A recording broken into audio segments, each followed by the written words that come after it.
Good evening, everybody. The court reporter has recording devices, so. Good evening, everybody. We're going to go ahead and get These are started recording devices, so we're not off mic. and call the meeting to order. Mr. Clerk, The court reporter has recording devices. Yes, roll call. Mayor Freemark, here. Vice Mayor Salver, Here. Councilman Album, Here. Councilman Sklar, Here. Councilman Wolf. Here, we have quorum. Thank you very much. Please stand for the Pledge of Allegiance. I pledge allegiance to the flag of the United States of America and to the republic for which it stands, one nation, under God, indivisible, with liberty and justice for all.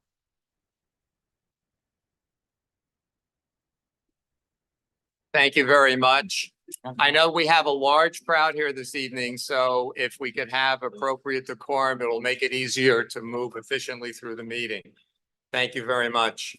Requests for additions, withdrawals, and deferrals, Councilman Sklar. Yes, Mr. Mayor, thank you. I would like to defer under the council discussion R9B and R9C. And I would also like to pull from the consent agenda C7B and defer that. Thank you. Are there any objections to Councilman Sklar's request? Seeing none, that's how we will proceed. Mr. Mayor, I also have a deferral of item R9A, discussion item as well. Thank you very much. Have an addition. Is this working? Yeah. Yes, Councilman Wolf. Like to add a discussion item on Form 6. If I thought it was going to be added, but I don't see it on there. But if we can add that item. I believe the intent of Form 6 is to incorporate within the village attorney's report. Would you like a separate discussion as part of discussion? Please. Very good. Any objections? Very good. All right. We will begin with a proclamation for International Holocaust Day.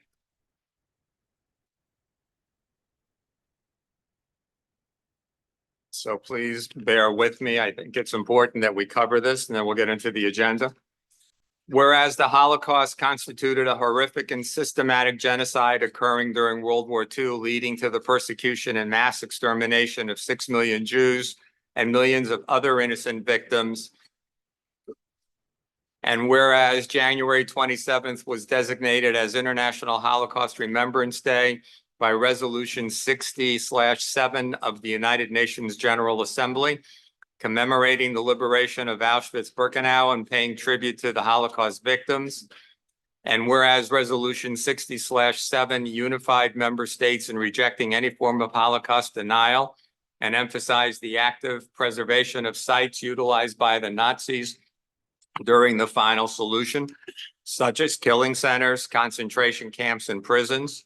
And whereas Bal Harbour Village condemns all forms of religious intolerance, incitement, harassment, or violence against persons or communities based on ethnic origin or religious belief, and is recognized nationally and globally for its leadership role in promoting these principles. And whereas we commit to remembering the atrocities of the Holocaust, honoring the memory of those who endured and perished, and ensuring that the profound lessons from this dark period in human history are ingrained in our collective consciousness. Now, therefore, I, Jeffrey Freemark, Mayor of Bal Harbour Village, do hereby commemorate January 27th, 2024 as International Holocaust Day. Thank you very much.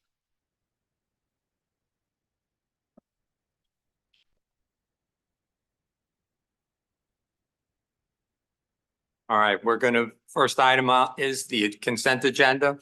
We have 2 items in the consent agenda. I'll entertain a motion. I'll move it. I'll second. We have a motion and a second. All in favor? Aye. Any opposed? No, the motion carries. All right. At this point in time, we're going to revise the agenda and move the items related to why most of us are here this evening. Most of you are here this evening regarding the Bal Harbour shops to the beginning section of this agenda.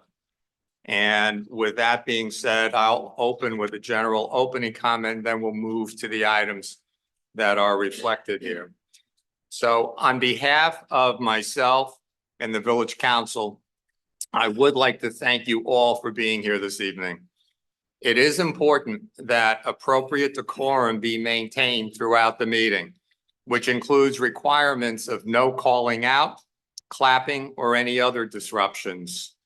I will be moving discussion topic 9D and the supplemental agenda resolution R7D to following this statement. Both regard the Bal Harbour shops and they will be discussed first. The clerk will introduce the resolution and as normal, following which I will make an opening statement. After I conclude this, I will turn to my fellow members on the council to add their comments as desired. Following that, I will open to public discussion. We have microphones set, and at the appropriate time, I will call names from the cards of those who registered and indicated an interest in speaking for people to come up and speak. And we'll do that in an organized manner. As a reminder, you must provide your name and address when you begin. Furthermore, you must complete your comments within the allotted time. You get one opportunity to speak at each public comment spot on the agenda. As this is a public discussion, all comments are to be directed to the mayor. I assure you that the mayor, council, and staff are paying attention, paying very close attention to all that is going to be said here this evening. Should there be questions or comments that are raised that are appropriate to address, I will organize that at the conclusion of all public comment. With that, we will move to the item. Mr. Clerk.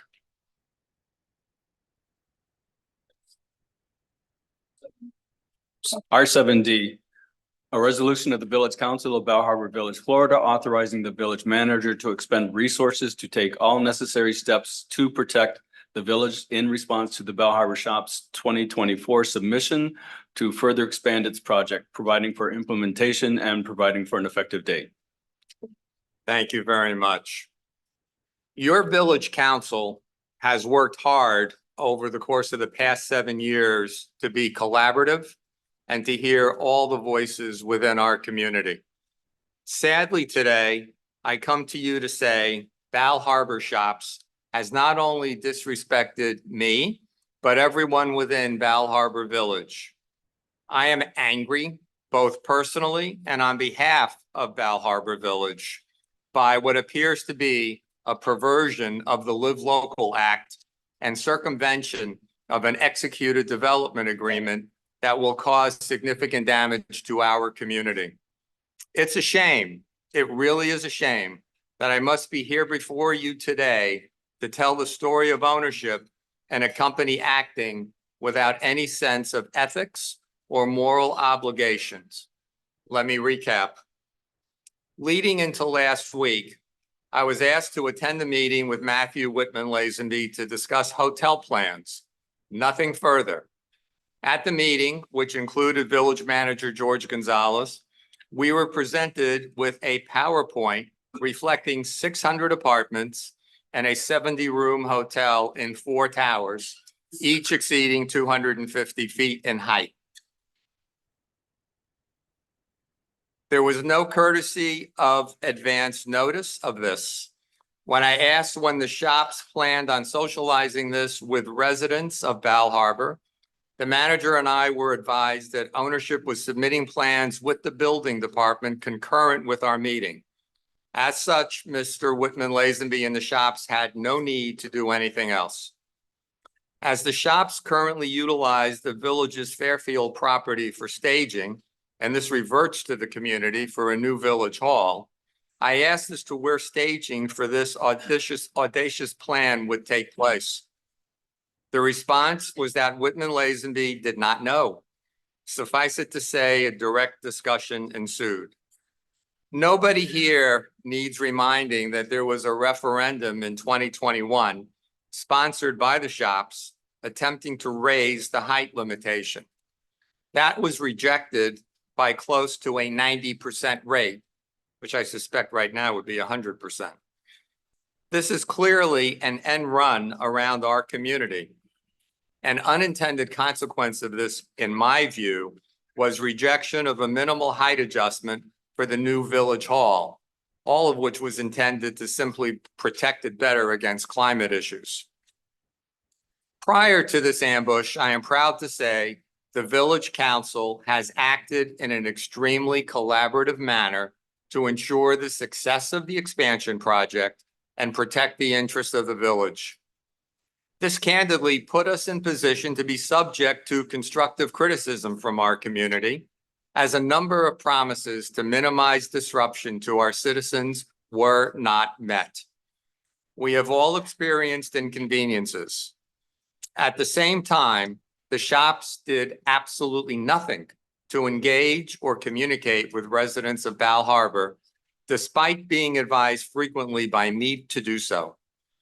Mr. Whitman-Lazenby and the shops clearly don't care about the community. As this impacts others beyond Bal Harbour Village, I encourage our friends in Surfside, Bay Harbor Islands, and others to engage, and I'm happy to say that several are here this evening. The proposal presented is clearly illegal under the Live Local Act as currently enacted and intended. Live Local in its purest form and properly implemented is designed to address affordable housing needs, not those earning six figures or more and enriching the owners of the Bal Harbour shops with workforce housing. There is a difference. I find it rich that a number of statements have been made by Mr. Whitman-Lazenby, quote, "Our family has envisioned a multi-use destination at Bal Harbour shops for more than half a century." I have never heard that from them or from anyone representing the shops, and I haven't found anybody who has. Had the shops approached us to discuss the potential of an affordable housing project, we would have been able to engage with them. This subject has only come up recently in a well-orchestrated press campaign following their sneaky actions. At best, it's disingenuous. It is my responsibility as mayor and ours as a village council to protect the interests of the citizenry of Bal Harbour Village. We will do so while following all laws, regulations, and rules. Our principles of doing the right thing the right way will not be tarnished. This does not mean we will do anything but aggressively protect the interests of Bal Harbour Village. There is currently a development agreement in place. This represents a contract between Bal Harbour Village and the shops. Rest assured, the shops will be held to strict compliance of this contract with the village. Understand that the village will stringently adhere to the regulations and rules in place. As it regards the development agreement, amongst part of the village's planning, it must be determined if Live Local overrides contractual arrangements in place. I am pleased to say that in one of the last revisions to the development agreement, we were able to protect the interests of the village by securing funds and the property early that was to be turned over to the village, which allowed us, amongst other things, to enjoy the spectacular opening this past Sunday of the new Bal Harbour Waterfront Park. The shops are a long way from passing all hurdles to move this forward. Any revisions or changes to the development agreement require the approval of the village council. At the very least, the hurdles include requisite traffic studies, school concurrence, infrastructure, and so on. 600 apartment units and at least 70 hotel rooms will have a material impact on our infrastructure, which we already have a lot of experience with. In addition, as a small barrier island, our community is inordinately aware of sea ocean rise, climate change, issues with the bay, and impacts on quality of life. I am aware of other municipalities responding around the state with moratoriums in order to have a process of completing planning and zoning work. I would like to request, and we'll come back to this, approval to instruct our village attorney to do the work necessary to prepare for this in due speed in accordance with applicable provisions and laws, and to work with the administration and staff to schedule meetings required with proper notice in order to be able to accomplish this. Subject to council approval, it is my responsibility as mayor to lead the efforts of working with the manager and team to ensure Bal Harbour Village is protected to the maximum level. I assure you that this will be the case. An important part of this will be to identify appropriate legal counsel, public relations counsel, lobbying support, and so on. In full anticipation of litigation, which was threatened today in a letter received this afternoon, as it regards legal counsel, it is my view that this aspect of our concerted effort might or might not be separate from our high-quality village counsel, Weiss Sirota, who of course will be an integral part of our team. What we care about ultimately here is prevailing and fighting this matter to protect the interest of the village. Regarding Tallahassee lobbyists to represent our interests, it has long been known that Ronald Book, PA, represents both Bal Harbour Village and the shops.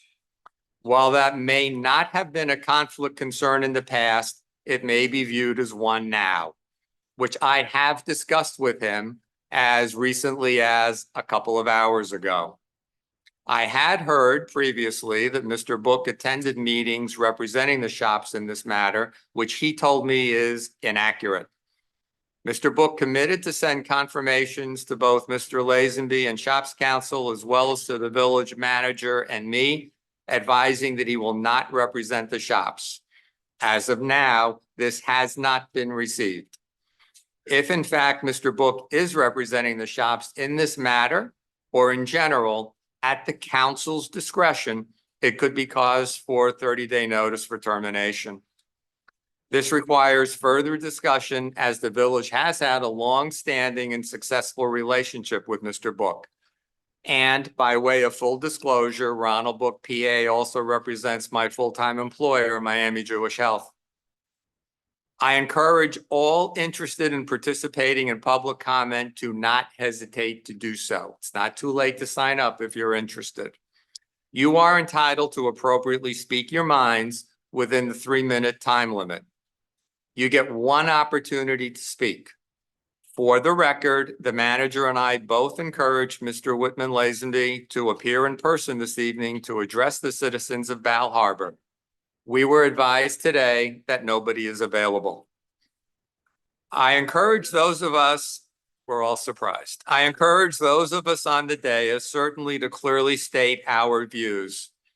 At the same time, we are all aware of issues in the past where certain comments resulted in attempts to force individuals be recused from future legal matters, including matters related to the shops. Please be deliberate in trying to avoid unintended consequences. With that, I'll open the dais to comments and start with Vice Mayor Salver. Thank you, Mayor Freemark. Thank you for that comprehensive update to all the residents here. There's no question that this is the single most important issue facing Bal Harbour, probably in its history. So I appreciate all of you being here. Thank you so much for coming out and showing all of us and hopefully the media and the shops that this is our community and we care dearly about it and we will protect it till the end. So thank you. I just want to start hearing from my colleagues and from those that came here to discuss this. Thank you very much. Councilman Wolf. Thank you, Mr. Mayor. Again, I'll just echo Seth's comments again, comprehensive update. And as well, this was a surprise to all of us just a week ago. And unfortunately, we didn't know about it ahead of time, and something that I think is something for us to look at as well and understand how this came up without our knowledge. But again, thank you all for being here. I think this is the largest, maybe historical ever attendance at a council meeting and for the most important issue, as Seth said. So we look forward to your comments and we look forward to your participation. Thank you. Thank you. Councilman Sklar. Thank you, Mr. Mayor. Those of you that know me know I do not pull punches when I ask questions. I too had a meeting on the books like the rest of the council for over 2 weeks. And I found out about this through a Wall Street Journal link that was sent to me the day prior to my meeting. My meeting did not really go well for Mr. Lazenby. I asked a lot of the questions that I think you guys would have asked. And I'm going to start with some of those questions I asked and some of the answers that I received. First question I asked was very direct. I said, Matthew, what do you know about residential development? He said, nothing. I said, Matthew, what do you know about hotel development and management? He said, nothing. I was always taught, stay in your lane, don't play out of position, and do what you do well and do it to the best of your ability. That being said, I asked him, what was wrong with Plan A? You've been in the luxury mall business for 60 years. You have beautiful plans for redevelopment on the table. What's wrong with that? And he couldn't answer. To me, that's a lot of red flags. The disrespect that was shown to the council, to the residents, is beyond reproach. I too, like the mayor and the rest of the council, would like to instruct our village manager to look into the best legal representation that we could have on this matter. Thank you, Mr. Mayor, for the time. Thank you very much. And for, please, thank you very much. And for the record, I saw the Wall Street Journal article. I reached out to the reporter because there'd been no outreach to anybody in the village for comment, and I have not heard back from the reporter. Councilman Albaum? Yes. Thank you, fellow councilman and Mr. Mayor, for your eloquent description of what's going on here. I'm going to add something to this. Of course, I support everything that everyone said prior to me, but I was deceived, lied to by the developer. I had called a meeting 7 weeks ago in Village Hall to be brought up to date regarding the proposed hotel because a lot of time had gone by and nothing had been said about it. And Mr. Gonzalez, our city manager, attended that meeting. I was told then by the developer that the hotel was put on the back burner and everything else with the shops and their construction was just moving along like it had been, and there's really not much to talk about. When, of course, now we know this action that he had taken was already in the works. And he had an opportunity then to tell me something. And he looked us both in the eye and wouldn't admit anything.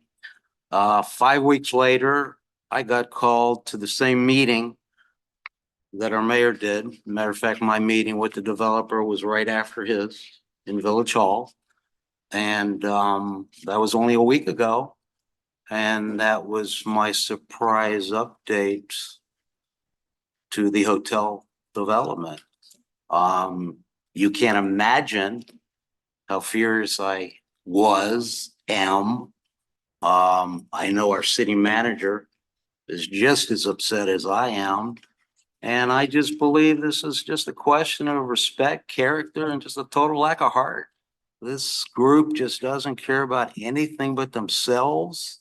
And it's just a lifetime mission for them to do these kinds of things. And I support everything that was said. And we will fight this vigorously. That's all I have to say. Thank you very much, everybody up here. So I have been advised that representatives of Saks are present and that they have not consented to this plan. given their interests, they will be allowed to present first. And I will extend some latitude beyond the 3 minutes. So call on you, Daryl Payne, and others, Maria Grillo, and whoever from Stearns Weaver will be here, please. Thank you very much, Mr. Mayor, and I really appreciate you giving us the Please, time and the effort everybody, here. please. My name's Daryl Payne with Stearns Weaver Miller. My address is 150 West Flagler Street, Suite 2200. I'm here representing Saks Fifth Avenue. With me is Mindy Novak, Executive Vice President of Real Estate and Legal, who traveled down from New York from Saks. Also, my partner, Maria Gralia. Also, Seth Robert from the law firm of Brown Robert, and Patel Pravin from the law firm of Weil Gotchel. Saks Fifth Avenue has been an integral part of the Bal Harbour community and Bal Harbour shops since signing its first lease in 1974. We've been one of the two prime anchor tenants for that entire time, and we're one of the prime reasons for the success of the shops. Saks is more than 50 years here, more than 50 years remaining with options. We should be here and we want to be here to 2077. We own the building under our lease. There's a long-term ground lease, and we've made significant capital investments to make sure that we provide the best possible luxury shopping experience to our customers.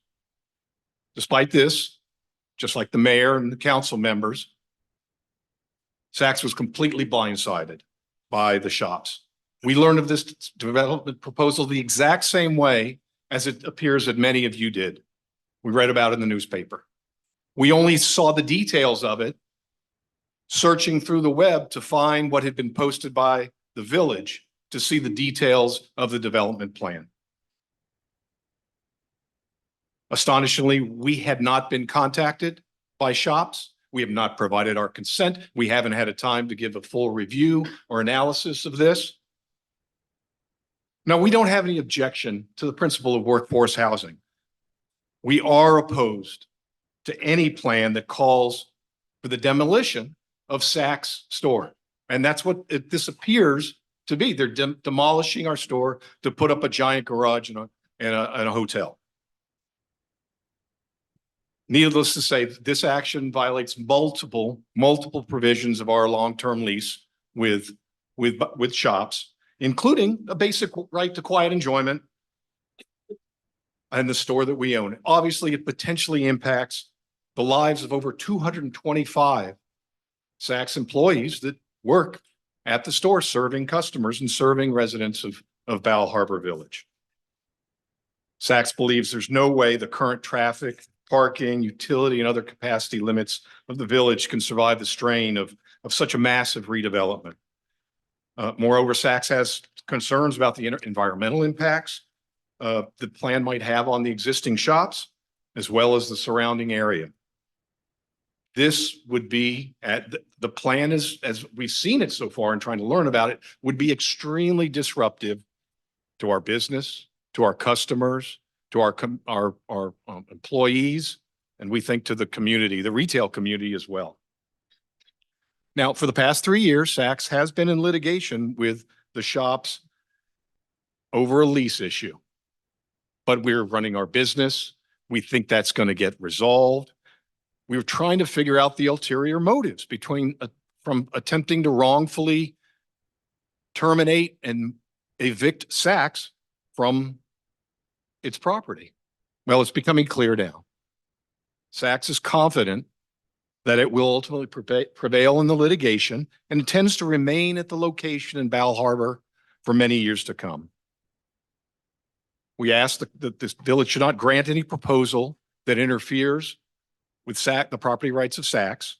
As such, consistent with what we think is the overwhelming view of the village's residents and others, we respectfully request that the village reject the plan as proposed and require the shops to provide full transparency about the proposed redevelopment, including copies of all past and future submittals and communications with the village, reflecting the impact on the proposed redevelopment on Saks customers, traffic, access, construction, timing, and environmental impact. Saks intends to oppose by all legal means at its disposal the unreasonable development as proposed submitted by the shop, which will have an extremely deleterious effect on Saks' operation and the future viability at Bal Harbour shops. Most importantly, it sounds like this is the way that the council would like to go. There should be a close, careful, thorough review with full transparency. Get all the info that's required to fully comply with your local ordinances, any state laws, federal laws, all requirements, and make sure it's done carefully and properly. There's no need to rush this. Take the time to do it right. There's an opportunity for a comprehensive review. So Saks supports the resolution as proposed to get all necessary information, all necessary research to take the right position. Thank you very much. Please, thank you very much.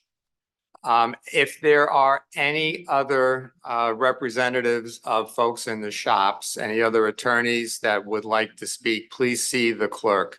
I am going to exercise a bit of privilege. There are some elected officials from our neighbors that I'd like to give the opportunity to hear from, and then we'll move through the list. Surfside Mayor Danziger, if you could come to the mic, please. And then we have Bay Harbor Islands Vice Mayor Josh Fuller and Council Member Robert Jaffe here if you'd like to speak and following Mayor Danziger. Mayor?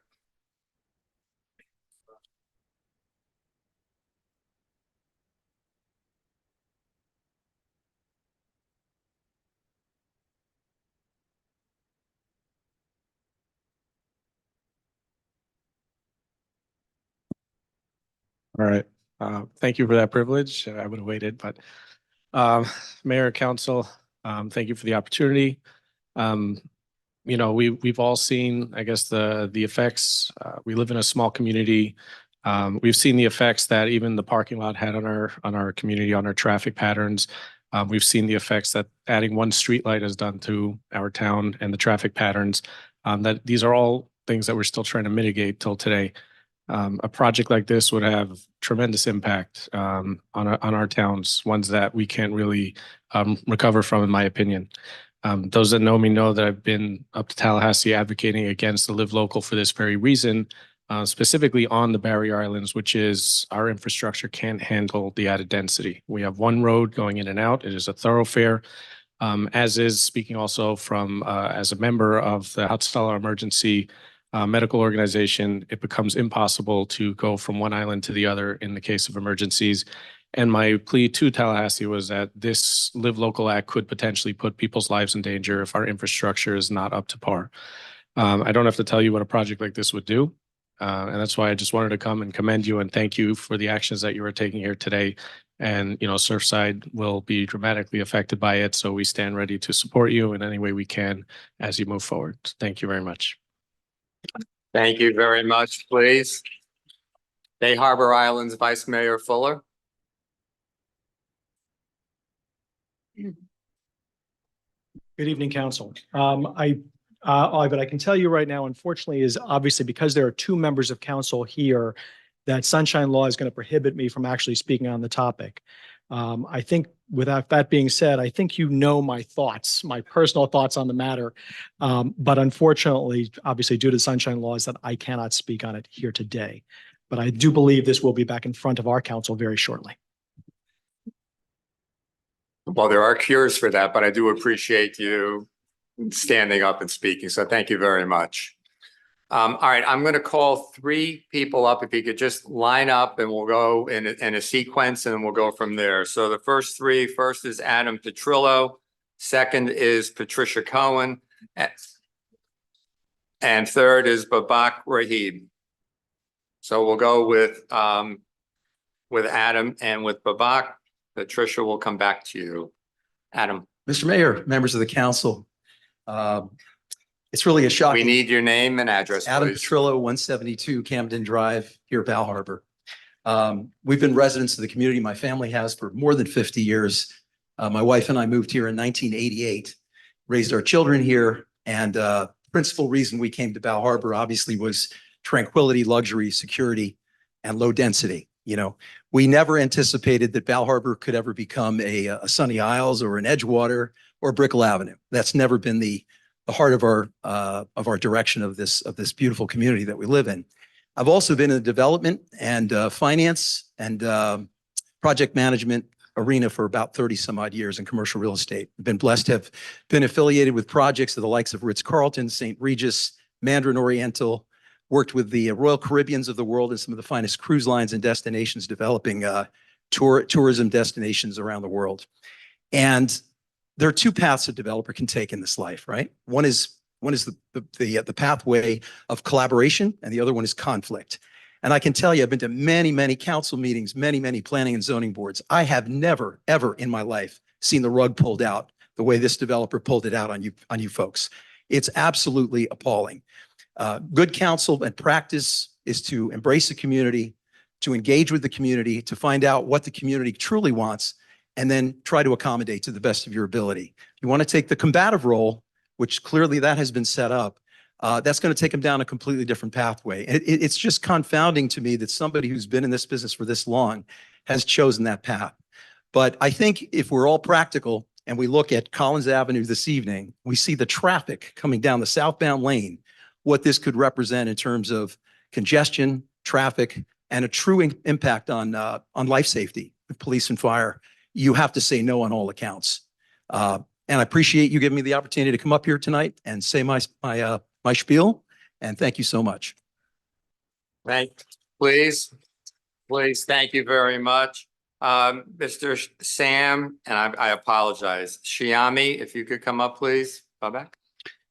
Good evening to the citizens who took out the rain and came out. I appreciate it to join our things. Normally, we don't see this big of crowd. Name and address. Babak Rahab, 128 Balfour Drive. I am one of the few people that in 2017 opposed the expansions of Bal Harbour shops. Were very simple, that they could not be trusted. And I think at that time, there was only one council person supported me, and that was Ms. Cohen. We have seen Bal Harbour shops not stick to its agreement from the beginning. If you remember, what they proposed was Barney's and so forth and beautiful 96th Street. What we have is a white elephant. Traffic expanded exponentially. And as a result, now they're proposing something else. I predicted at that time the goal behind this is for a hotel expansion or apartment buildings, and they intend to sell it. That answers Mr. Skeller's question, what experience do you have? They said nothing, because they intend to, whatever they get, sell it off. They found out what the opposition to this was, that the stores have changed after Corona. People are shopping more online, that they're coming to brick and mortar. And I predicted that this is the downfall of the business as we know it. So now they have an agreement that we signed. We stuck by our part. They have not. It's been 7 years and they still are part of this thing they have not abided by. So for me, the council has to take all the legal steps that it deems necessary. Now, there is a glitch act that is coming up. And I think if the city and of Bay Harbor and Surfside, which I have already been here due to sunshine, they cannot speak, some of them, they should put the resources together, because this affects all the communities. The traffic would be nightmare. And if anybody truly believes that the Bal Harbour shop is going to put its brand name on project for low housing, they're mistaken. They have no intention of turning that off. Once they got it, and I don't see how this bill, the buyback or whatever, is going to affect, or there's any penalty if somebody does not provide the 40%. What penalty? Maybe financial fines? So that's why this must be stopped at every way. And I think the village has to be proactive. There are steps that we can do right now. Pass huge impact fees. Pass the necessary things that we need for extra police, roads and bridges and so forth. So these things we can do right now. Now, and the reason I want this act to be opposed, basically the referendum is done that this law or whatever they want to go under it has taken away the voice of the people. We voted against this. We voted against it. The public spoke. Now, part of the Dade County expansions, and I remember correctly, the last expansions that we have on the oceanfront property, we use every inch of our green space. How are we going to comply with that? Are we supposed to throw all of these out because there is a mandatory thing? We have to challenge that. And if that happens and we do that, maybe the bill, which is the glitch, was supposed to come up this year, gets up there faster. Now, most of you know, some don't, that Excuse there is a me. new bill online. Do you want to continue? I'm going to finish it really quick. Please, The online please wrap that up. limits 3 stories, 120% 3 stories, limit the Dade County. If that bill's passed, then all of this is moot. So I'm asking the council to do whatever legally necessary and join the city of Surfside and Bal Harbour and the Bay Harbor to defeat this. Thank you very much. Thank you very much. Well, please, we want to keep the meeting moving. Former Mayor Packer, if you could come up, please, as well. Hello? Is mic on? Is that mic working? Turn the switch on. It's on, it's on. It's on? My name is Sam Shammy, Shamie.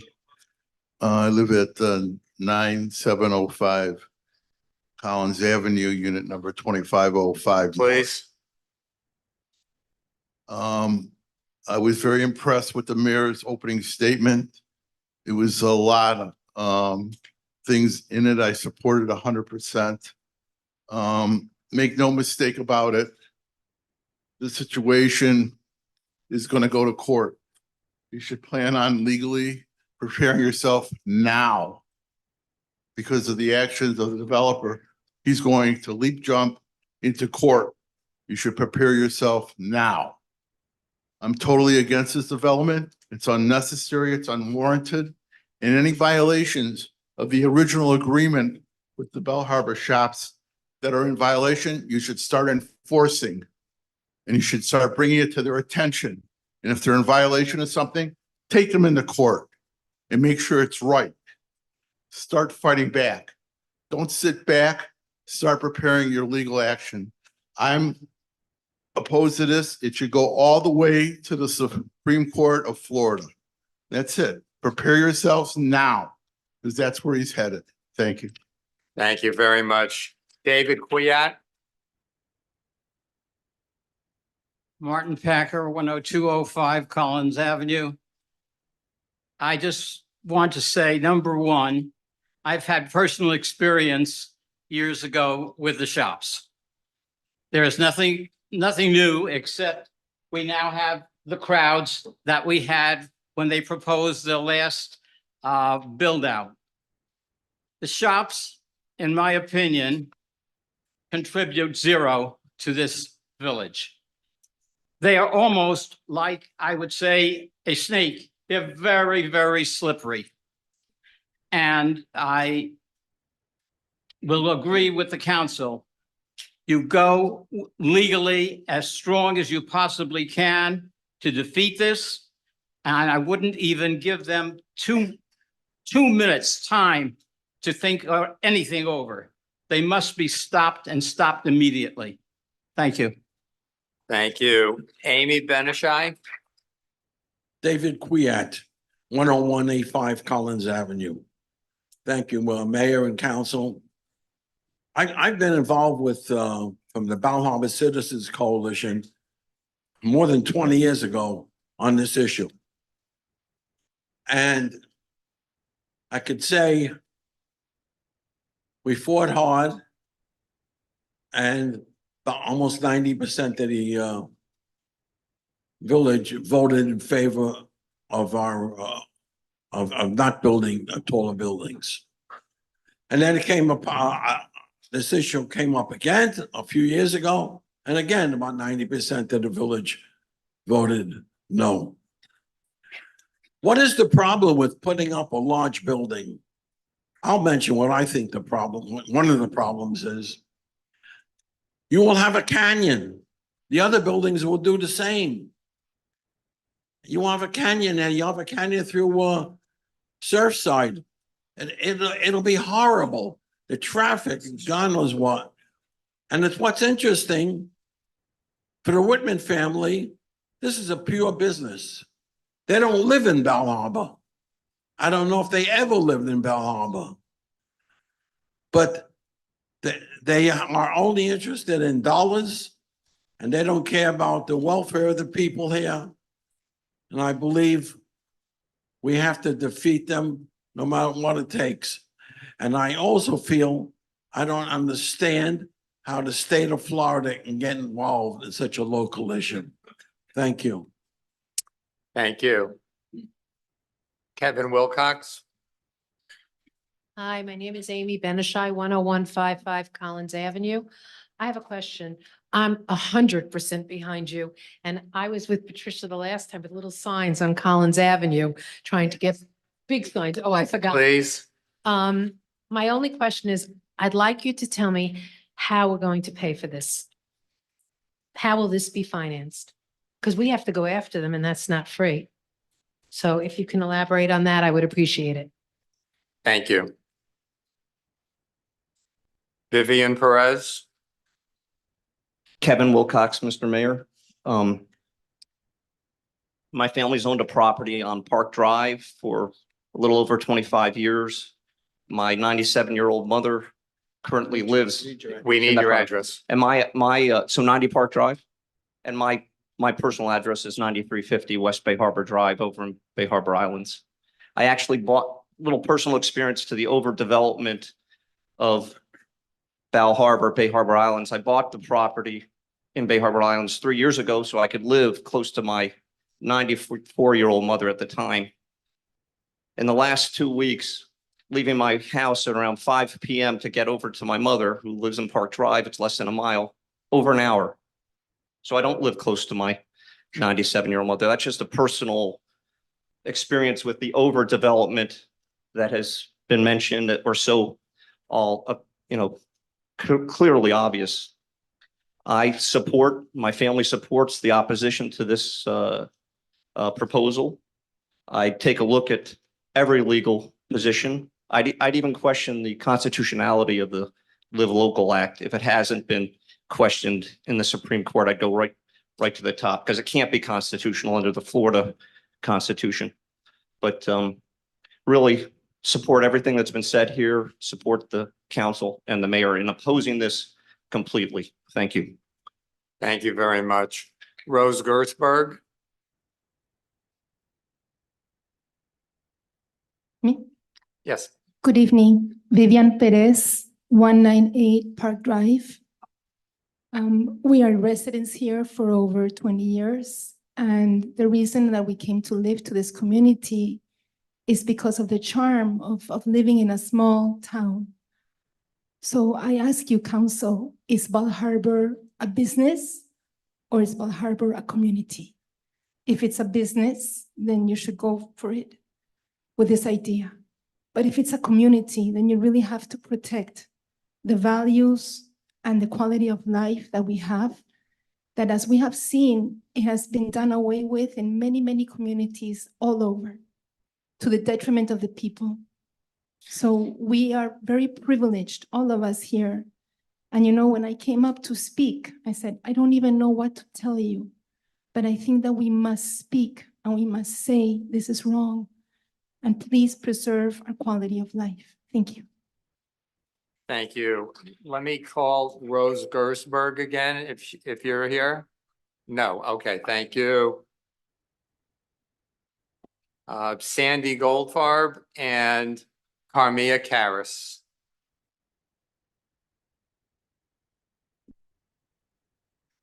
There we go. Hi. Sandy Goldsbarb, 133 Camden Drive.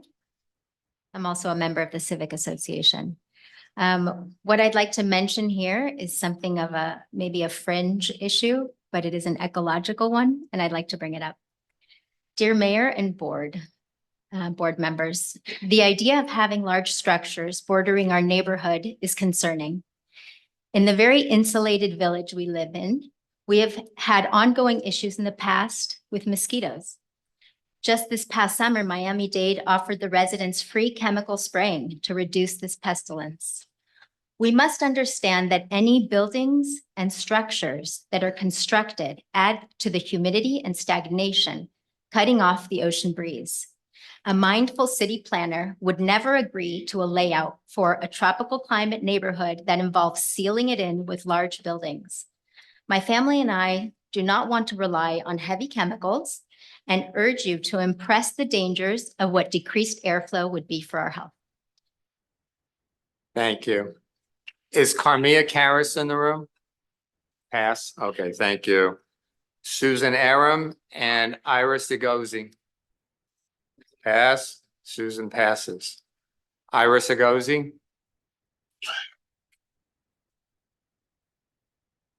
And Cassie Woolley. Hello. Hi, Iris Egozi, 167 Bal Bay Drive. I just wanted to convey my support for everything that you are proposing, and all of your opposition to this project is going to be supported by, I think, everybody here and the communities, all of our communities together. But as a resident of Bal Harbour Village, again, as everyone says, the charm of our village and the community and is all about keeping it small and low density. And we would love to encourage you and implore you to do everything humanly possible to stop this project from going through. And anything that you need from the residents, I think everybody will show up and support. So just let us know and we will be there. We will go to the streets if we need to. Thank you very much. Thank you. Good evening, Mr. Mayor, council members, staff. Thank you very much for being here. I'm Cassie Willett, 110 Balfour Drive. Mr. Mayor, I want to thank you very much for your opening comments this evening. I'm in full support of everything that you said.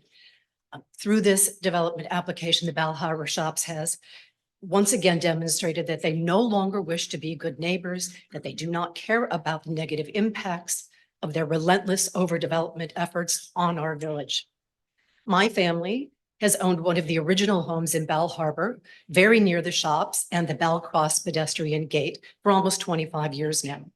The constant stress of battling the overdevelopment efforts of the shops, along with the relentless noise, pollution, and traffic from their construction projects, have degraded my family's quality of life immeasurably. And now their efforts threaten to completely destroy the value of our home.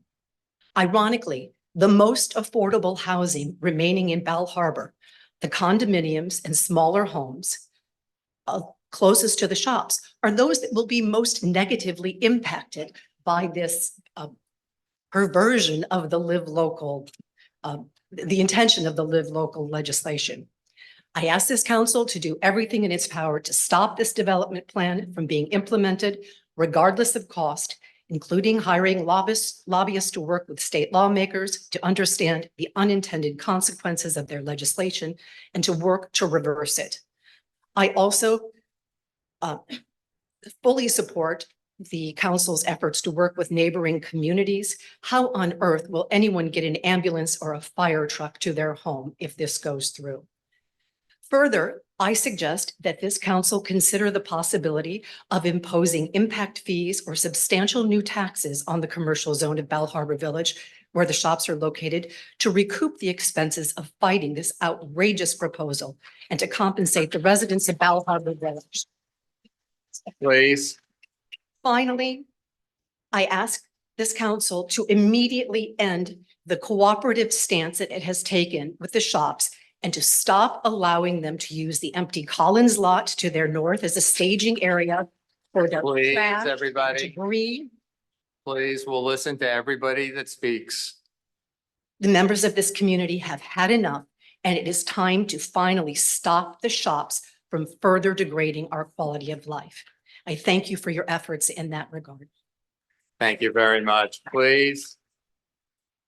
Former Mayor Gabriel Groisman and Peter Willis. Gonna pass.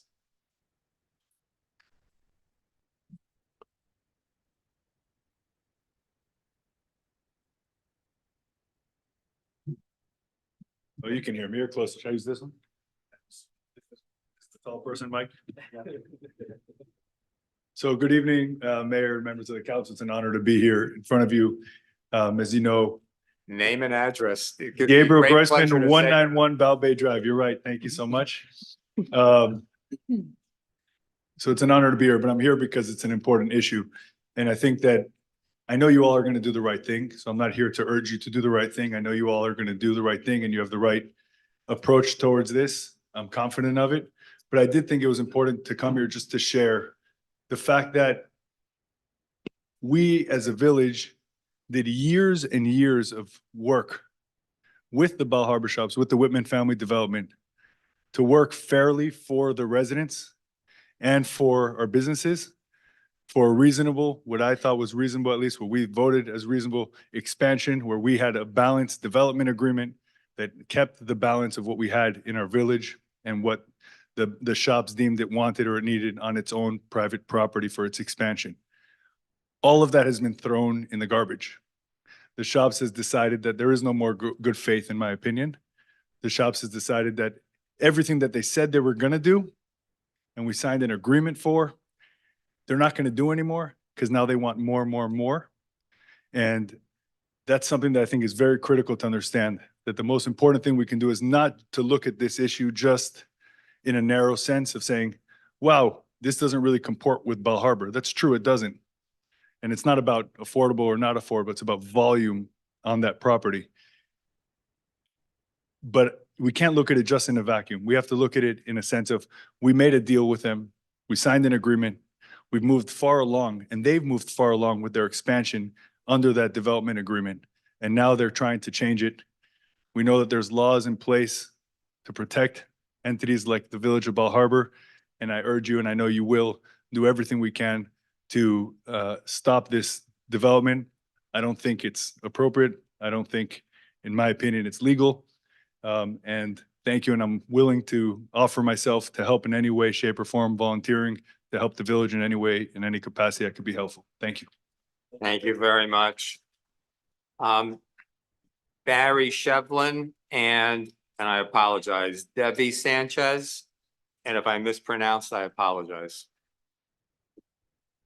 Barry Shevlin, 162 Bal Bay Drive, Bal Harbour. Mr. Mayor, thank you for your comments. They were phenomenal and a really good basic breakdown of what is going to transpire. The passage of the Live Local Act, but I think it was the state of Florida's attempt to present us with affordable housing. It was a one-trick pony, a one-size-fits-all. But unfortunately, it clearly does not work for Bal Harbour. The Whitmans attempted to redevelop this parcel and put it to a vote, a resounding denial of over 90% of the residents they were met with. Now, under the Live Local Act, they are seeking to circumvent the residents' wishes and desires. In fact, the developer will attempt to argue that the town of Bal Harbour has no say in the matter whatsoever based upon the Live Local Act. You, as our elected officials, have a duty to preserve the quality of life within our village and to fight this tooth and nail. You signed a development agreement with the developer, and they're clearly in breach of this development agreement without question. The mall redevelopment has been delayed for well over 2 years, and the residents have been faced with construction noise and many other issues. I go walking every morning, you could hear the construction just ongoing. The majority of the town residents were opposed to the mall expansion to begin with, but it passed. You guys agreed to it. My office is on Kane Concourse, and it used to take me 5 minutes to get from my house to my office. Now in the afternoon when I come home, it's 20 to 25 minutes, and that's with the help of the Bay Harbor Islands Police Force, directing traffic just to get the traffic under control. You as our representatives are responsible for preserving the quality of life in our village. And we all know how bad the traffic is to begin with. And adding another 600 units to the infrastructure is going to be greatly damaged. It's going to be an impossible disaster if this thing is passed and they start construction. The impact of such a development in our village is not only impossible, but with our current infrastructure, it's generally a very bad idea. The infrastructure, including water, sewer, electric, and necessary parking all dictate that the project cannot move forward. Many other municipalities have been faced with this problem of the developer seeking to overdevelop a commercial parcel for their own economic benefit, claiming that they're providing workforce housing. Doral, Pasco County, Winter Haven, among other areas in Florida, have suggested placing moratoriums on multifamily development.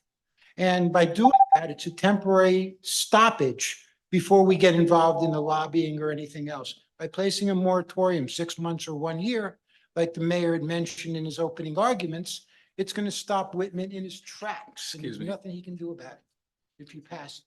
Excuse me. You want to keep going? I'm sorry. Are you wrapping up? I need you to wrap up. Okay, I urge you guys to talk to Ron Book, if he's not conflicted out, to get him going immediately on getting to Tallahassee and getting to take this act, the Live Local Act, and really, make it so there's major limitations. The infrastructure in Thank Bal you. Harbour cannot be damaged. Thank you very much. Lawrence Jaffe. Dave Sanchez, 1080 94th Street, Bay Harbor Islands. Let me first say, I do agree that we shouldn't let this project continue. We shouldn't stop it from occurring. We should prevent it from happening. This very monstrous building, this sore in the eye that will be if it's ever constructed for all the residents of the 33154 zip code area. One of the things that I want to point out is the issues that may occur from this. Parking garage is something that has caused so many troubles in 96th Street, especially with individuals not knowing what door to go to when they want to enter to the mall. The confusion that causes, the accidents that can even occur, but they don't. More construction, more blockage of sidewalks, more cranes, more all these things will cost an immense amount of pain in the view and in anything that is here, the beauty that we still have here. I wanted to also say about warning with what the Whitman Association can do. I live in Bay Harbor Islands. The Women Association, with collaboration with the Church by the Sea, placed down this church at Bay Harbor Islands. It's a humongous property that is just a huge eyesore already existing, which is an enormous parking lot, and it is very much everyone can agree, although not many people come to the Bay Harbor Islands meetings, everyone can agree that it's a major eyesore. Utilities, especially plumbing and electricity, water, will be at, I don't even know, it feels like it's at max capacity with all these new buildings, but if the new structure like this comes up, it would reduce the quality of utilities that we have all across. Water will be at a lower pressure than ever before. This is even common occurrence with people who live right next to new constructions that occur in, say, in Bay Harbor and Surfside that have a lower amount of water pressure in them. Another thing I wanted to say is just the overdevelopment that's going on around the Surfside, and not Surfside, in South Florida. It's immense. And many citizens would like it to stop. Many people are leaving South Florida, moving to other states because they're tired of the high cost and the immense amount of construction that assists in the services to South Florida. I want to end in the Whitman family. The Whitman family has existed in Bal Harbour since its inception. Since the 25 residents formed Bal Harbour in the beginning, they've been there. But right now, it shouldn't be a time to have the Women's have a positive name in the history of Bal Harbour Village. Instead, this is a negative for them, and it should end like this. Thank you very much.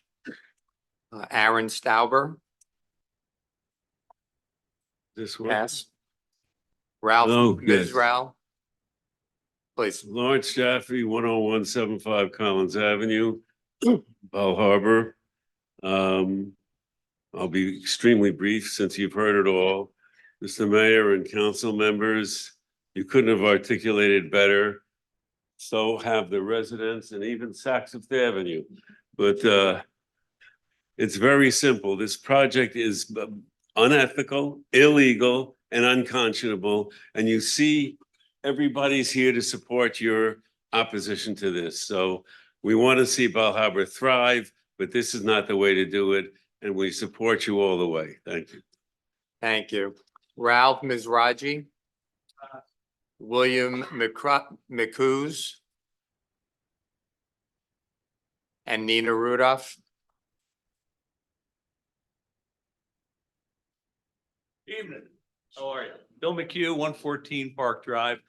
I'm just going to add my voice to the growing crescendo of support for what you're doing. Thank you so much. With Cassie, well, that said, I'd like to put a star by that and said, me too. And I also like to say to everyone here, this is a good first step. It's only a first step. Keep it up. Fight like hell. And go shop at Saks. Nina Rudolph, Michael Seltzer. Nina Rudolph, 212 Bal Bay Drive. I feel like it's deja vu that we were just here with one of the many workshops that we did with the Bal Harbour shops, with the expansion that I didn't really see foregoing and knew was going to be a problem. I grew up and I've lived here over 50 years. I grew up with the original Whitmans, Stanley and his children. They didn't live in Bal Harbour, but Bill Whitman did and Dudley Whitman did and all of their children. They no longer live in Bal Harbour. I'm not sure this would have been the same had they lived in Bal Harbour right now. But what I did was when we were doing these workshops, the Bal Harbour shops came in and promised us underground parking and everybody was looking at it. And I kept arguing about why don't you first get the idea of how you handle your parking and people hold the tickets and that. They had professional people and it was an ongoing thing for many, many discussions. They ended up coming back. It was unaffordable. They couldn't do it. And we allowed them to build this monstrosity that is so disorganized. It's mostly for their valet and their car washers. It looks like it's already 50 years old. So they don't take pride in what they're doing to begin with. And their system still doesn't work. People are still confused trying to open up and pay for their parking. Then they promised us a wonderful jogging path that we were going to have inside the village because they had to build this monstrous wall covering this monstrous garage. And we have a black wall facing our village with a couple of trees around.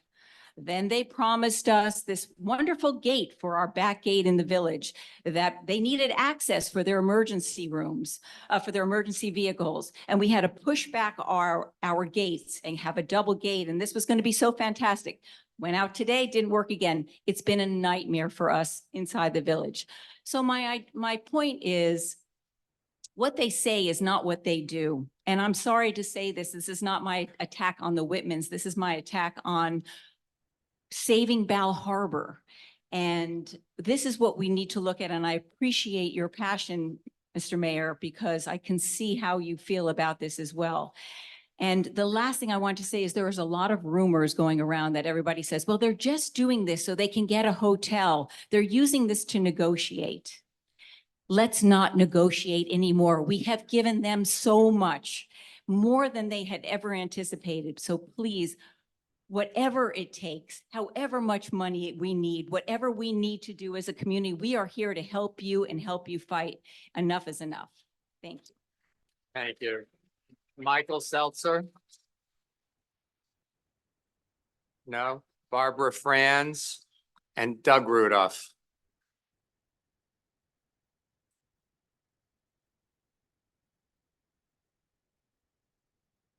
Nico Logan. Good evening, Doug Rudolph, 212 Bal Bay Drive. As Nina said, boy, I wouldn't want to follow that act again. So it is deja vu all over again, as our friend Yogi Berra said. I feel like we keep coming here for the shops.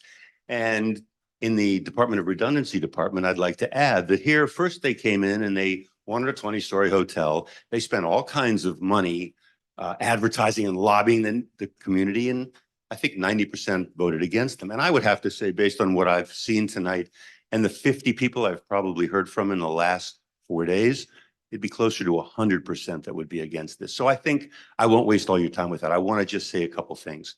For 30 years, first of all, we moved to Bay Harbor when I was in 1955, I'm embarrassed to admit.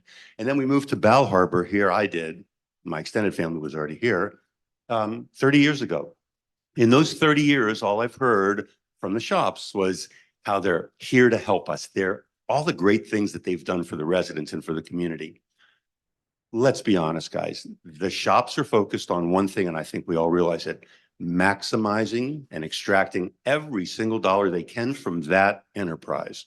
As my wife said, they don't live here, haven't lived here in a while. So what I'd like to say is a couple things. I think that we all recognize that there's a very good chance that they're asking for the moon, the sun, and the stars, hoping if they don't get that, well, maybe they'll just get the moon. I think you've heard tonight, not a penny more, not a square foot more, not another inch. We are here to tell you, we appreciate what you guys have said and done. It's clear where everybody stands. We want you to know that we, as a united group, love this place. This is an outright disaster in the making. It will alter the city and the village forever if we allow any of it to go through. Enough is enough. We need to do everything we can and spend every dollar necessary to fight it to its death. They need to know that. And I think at the end of the day, we put a stop to it. We're here to support you guys like you're here to support us. We know you're the council, but you're residents, you live here. So we feel good about this. We knew you would take this stand. We appreciate it. We really do. Thank you so much. Thank you. Nika Logan and Sylvia Oliveira. Good evening, Nika Logan, 64 Camden Drive. Mr. Mayor, council, staff, we implore you to do what you're doing to fight hard for all of us. We suffer every day because of poor infrastructure of FP&L within the gated community. Traffic is unbearable.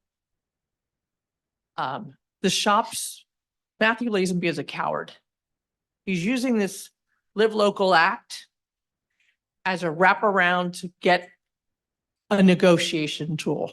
We say no to everything they want. We restrict them and we fight back on every item we possibly can against them. If they don't have a if they don't have a CO, close it down. There's no power that night, close it down. We're tired of the bottles being smashed into the dumpster in the middle of the night. The smell, the trash, the filth. On Park Drive, the water rises above the curb anytime it rains. It comes up Camden Drive. I've lived here my entire life. We never had this until they started all that work on Camden Drive in Bal Harbour shops. They're not good neighbors. They've never been good neighbors. Mr. Whitman Sr., he had a vision. He worked hard for it. Matthew is an imposter. There is nothing about what the Bal Harbour shops want to do that's good for us. Go ahead. Thank Unless you. you're finished. Thank you. Okay. Sylvia Oliveira. Donna O'Hari. Pass. Raymond Dorado.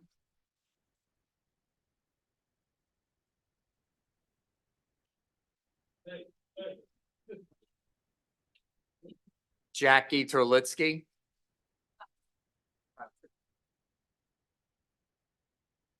Orly Adler.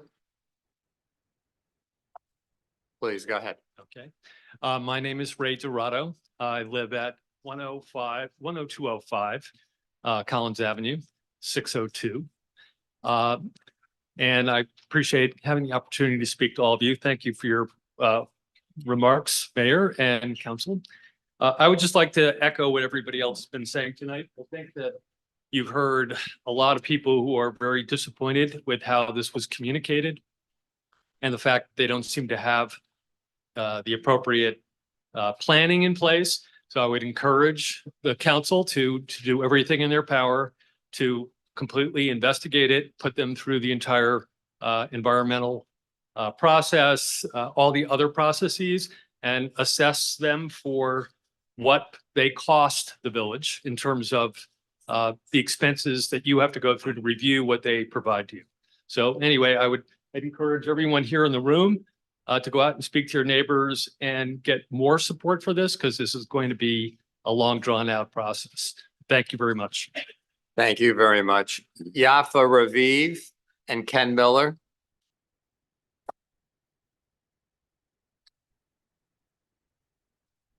Gabriella Webster.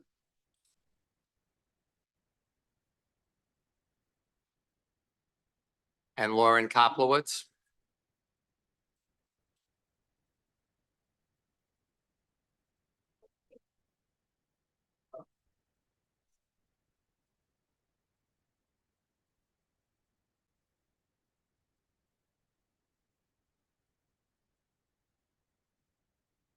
Who's first? Hi, Gabriella Webster, 30 Park Drive, number 15. I've got a couple of remarks regarding what you've all disclosed and talked about today. First of all, regarding Ron Book, I think I heard someone say that he represents both the Whitmans and the city, and that he seemed to want to represent the city. I think it'd be foolish in a sense to let him go, considering he's offering, maybe he prefers a relationship with the city than and he could be a wealth of information, support, as well as opening doors in Tallahassee. I don't know. I'm not familiar with any of that, but I think that letting him go after so many years might be a mistake. I don't know. And I don't know what the fiduciary responsibilities are there. I mean, who discloses everything? You know, what the city is doing. I mean, who's working behind closed doors with the Whitmans and so on. As far as Stanley Whitman, he did do a lot for the city, and he was kind of proud of that. I've been here for 27 years, and I remember him showing me plans. I think I heard you say that you've never heard or seen plans regarding this, but he did have plans like that, like 25 years ago. A hotel or an office tower, 10 stories on Collins Avenue. And he also wanted entertainment space, but none of that went above 5 stories, I think. But regarding that, Stanley had a lot more connection to the city and its neighbors. He was very proud of that. And someone just recently said that Matthew has none, and they're right. They're right. Stanley would have taken a totally different tack than what we've been presented here. But anyway, something else regarding the demographics that they were talking about and the 6 figures necessary and all that. What's the radius? What's that based on? Because Miami is one of the most expensive cities in the nation. So, I mean, what is it, a 1 mile radius for the demographics that they're talking about? Or is it 5 or 10 miles?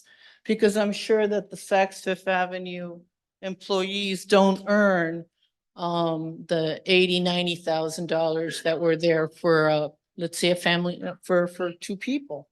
So I don't know what that's based on, but it's like incredible rent if you have to make $90,000 to qualify to live there. Aside from that, the environmental impact, it's very true. What Nika Logan said, I've been here 27 years, and we have a river running through Park Drive. It literally runs through Park Drive, behind Neiman Marcus, all the way through to Bal Bay Drive. And everyone with your fancy $100,000, $1 million cars have to maneuver through all of that. So I would ask the city to take a little harder line regarding assessing the impact that the Whitmans have already had in the neighborhood. That includes their engineering drawings. Is this really correct? Because we never had that kind of flooding at all. And I don't think it's anything climate related. Okay, so there's a variety of different things, the environmental, the traffic. One last thing. We do need you to wrap up. Yes, I will right now. Take a stricter, harder line, like a lot of people are suggesting. The noise pollution that happens from midnight, 11, 12 midnight through the very early hours, the construction, Stop giving them a free pass with the police department. Please And that wrap. includes the traffic lights. They are used to be programmed to just blink after 1 o'clock in the morning. Thank you. Wait a minute. No, thank you very Traffic much. is something that everyone Thank you brought very up. much. Please cut it off. Lauren Koplowitz, Cut off. James Pollock. You're up. Hi, Lauren Koplitz, 177 Balcross Drive. I would like to just echo many of the sentiments that have been shared this evening. I appreciate the hardline stance that you seemingly are presenting in relation to this project. I would like to echo that I don't know that it's in our best interest that our lobbyist be the same lobbyist as the shops. I don't know if that's ethically even allowed, but I leave that to the attorneys and the professional people. I would like someone that is going to represent us completely. And then in terms of infrastructure, aside from overshadowing the neighborhood and all the other things, I don't even know realistically if anyone has brought up that I don't think Miami-Dade County can give them a sewer allocation letter unless they would run a completely new sewage pipe from Sunny Isles, at least, if not by Golden Beach, because Golden Beach currently has a moratorium on building because of their sewage backup. So we're talking about a sewage pipe being laid down Collins Avenue, in addition to the traffic from just the traffic lights, which has made my children's drive home an additional 45 minutes from Bay Harbor through to CVS is an additional 45 minutes. I also would just like to point out, in addition to, let's just say these apartments happen, where are these children going to school? Ruth K. Broad is at maximum capacity. These classrooms are packed. There's not room for any more students. So for a population of 3,300 people, I think that besides being unrealistic, it's insult to injury after we have worked to make a coherent development agreement that would be fair to all parties involved. And the truth is, as a village, we would like a prosperous, beautiful Bal Harbour Shops. We don't want it to be an ugly, failing, bankrupt building. It's in our best interest for them to thrive. So the insult to injury was not even remotely taking into consideration that we are the people that provide them their salaries through all of July and August when no one else is here and all of the tourists go home. So thank you in advance for working hard. I also am happy to volunteer my time and effort, however I can be of help or of service. And I appreciate the effort to fight this. Thanks. Thank you. Yes, sir. Penny Zepler can come up, please. A couple of quick brief points. We need your name and address. My name is please. James Pollock, 10155 Collins. I first visited Bal Harbour in 1960. I first bought in Bal Harbour in 1978. I can tell you for fact that the Whitmans built Bal Harbour Shops where they built it because Bal Harbour was already a thriving, very upscale, very refined, very sophisticated city. They claim that their development built and made Bal Harbour important, just the antithesis. They built here because Bal Harbour was already important and thriving. And to the best of my knowledge, they have continuously, since they built the shops originally, under very strict guidelines, did everything they could every 5 or 10 years to circumvent regulations, rules, ordinances, any break they could possibly get. And they went to great extremes, as you folks probably know, with certain members of the community to make sure they got their way. Throwing that aside, and we understand all of that, and we've heard a lot of other stuff, under the Obama administration, HUD made some very, very major changes under auspices that a zip code determines the outcome of your life in an effort to get lower middle class people to live in upscale communities.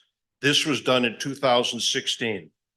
As a result of that, in 2017, the Trump administration canceled out most of those HUD programs for various reasons. I suspect that, and again, I'm not familiar with it, but I suspect that the Biden administration reinstated many of those, and they are going to rest their legal hat on HUD, Tallahassee is just doing what they're told from the federal government. Just my thought on it. And in 2016, Westchester County, New York was the first community that faced this inflow of lower and middle-class people into the highest parts of Westchester. I don't know how it turned out. I don't know who their attorneys were. I'm not saying for certain that that's where they're going to hang their hat, but I believe it's very possible that they could look at a federal program and try to fight this out in federal court if necessary. And I think this is being done, like others have said, is a negotiation. We won't build the low-income housing if you approve the hotel. We've got to fight them tooth and nail right from the get-go, be the aggressor on this, not be reactionary, but be proactive and agree to nothing. Nothing is negotiable. That's my opinion. Thank you very much, Penny Sepler. And then former Vice Mayor Cohen. You're up.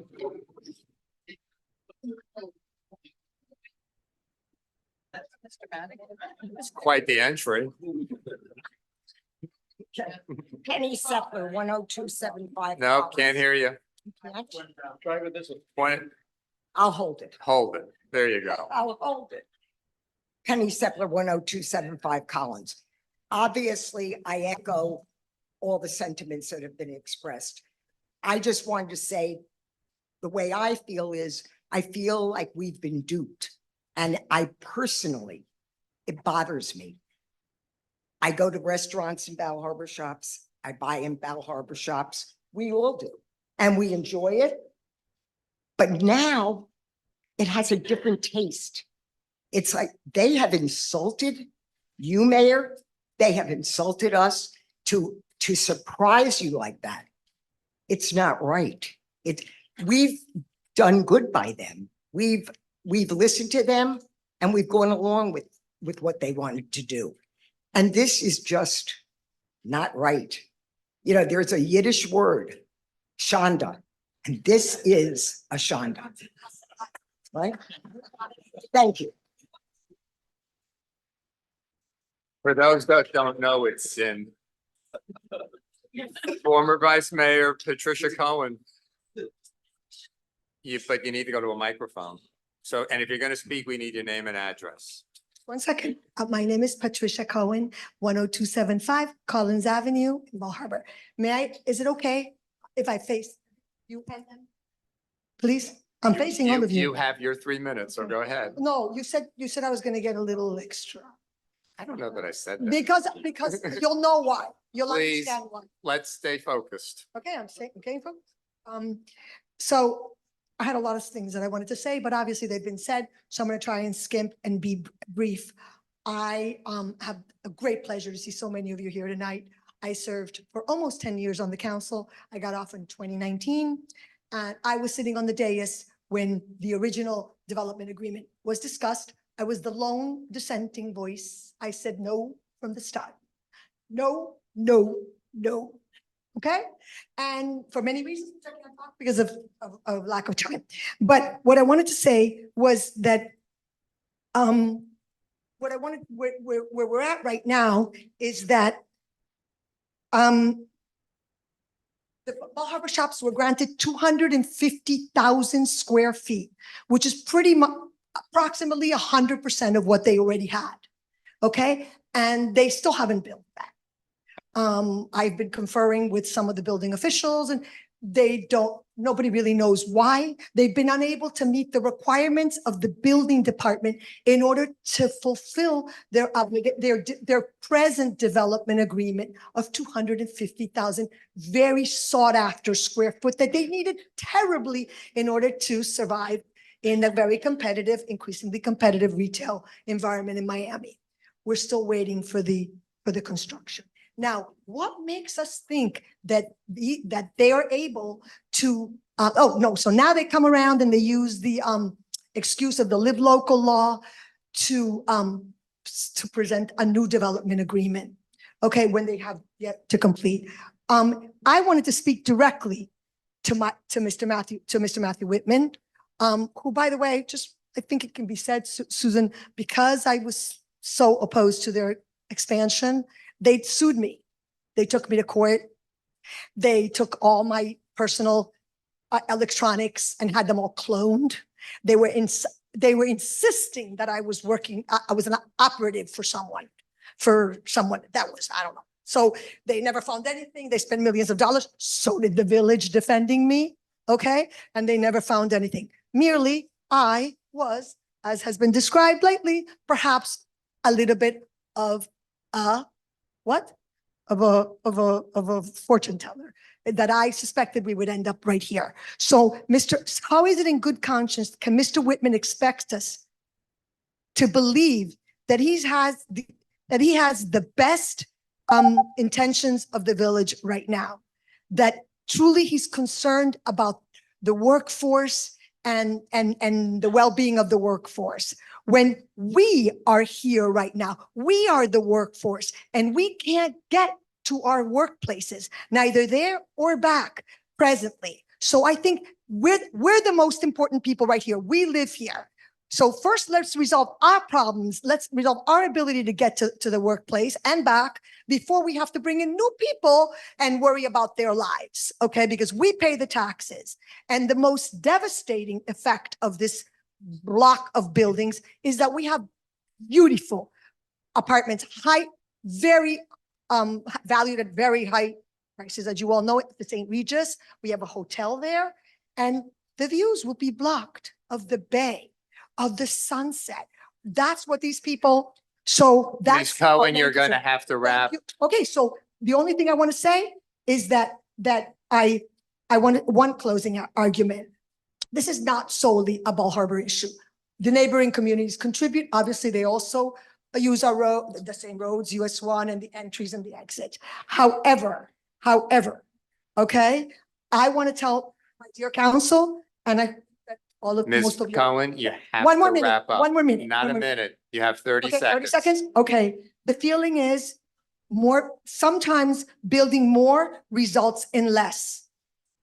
And our ability to experience, to enjoy less, to experience more stress, and we feel despondent about life and the future that it has for us. No money in the world is worth doing that to any community, especially one that has been beyond generous, collaborative, and supporting of Mr. Whitman, his family, and their kingdom.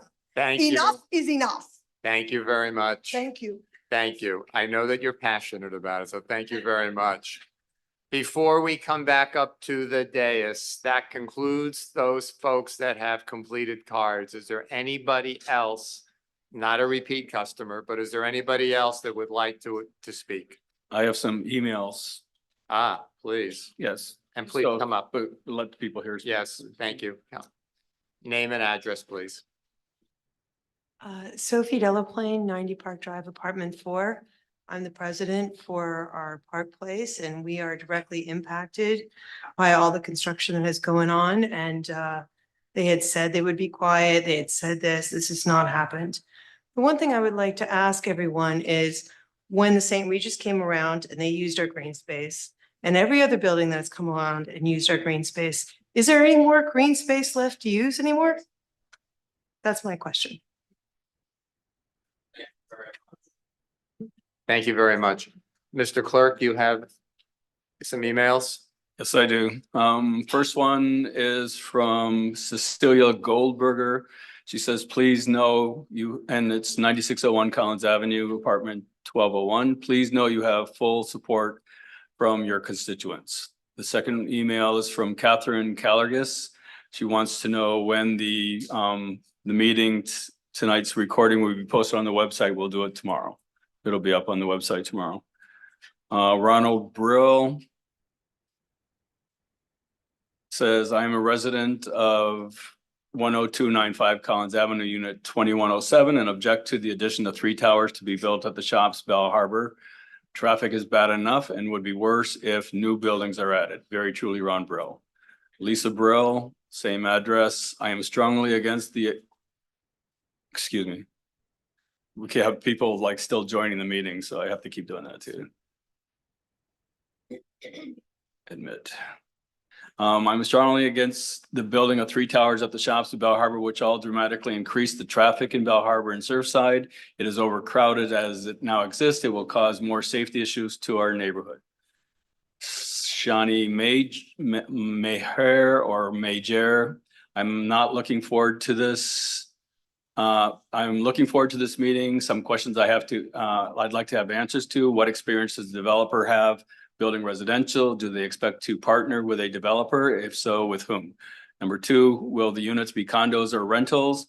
Number 3, will the residential units be managed internally or with the property manager? If so, who? Number 4, what upgrades to the infrastructure are planned to accommodate this plan? And number 5, how long will this project take?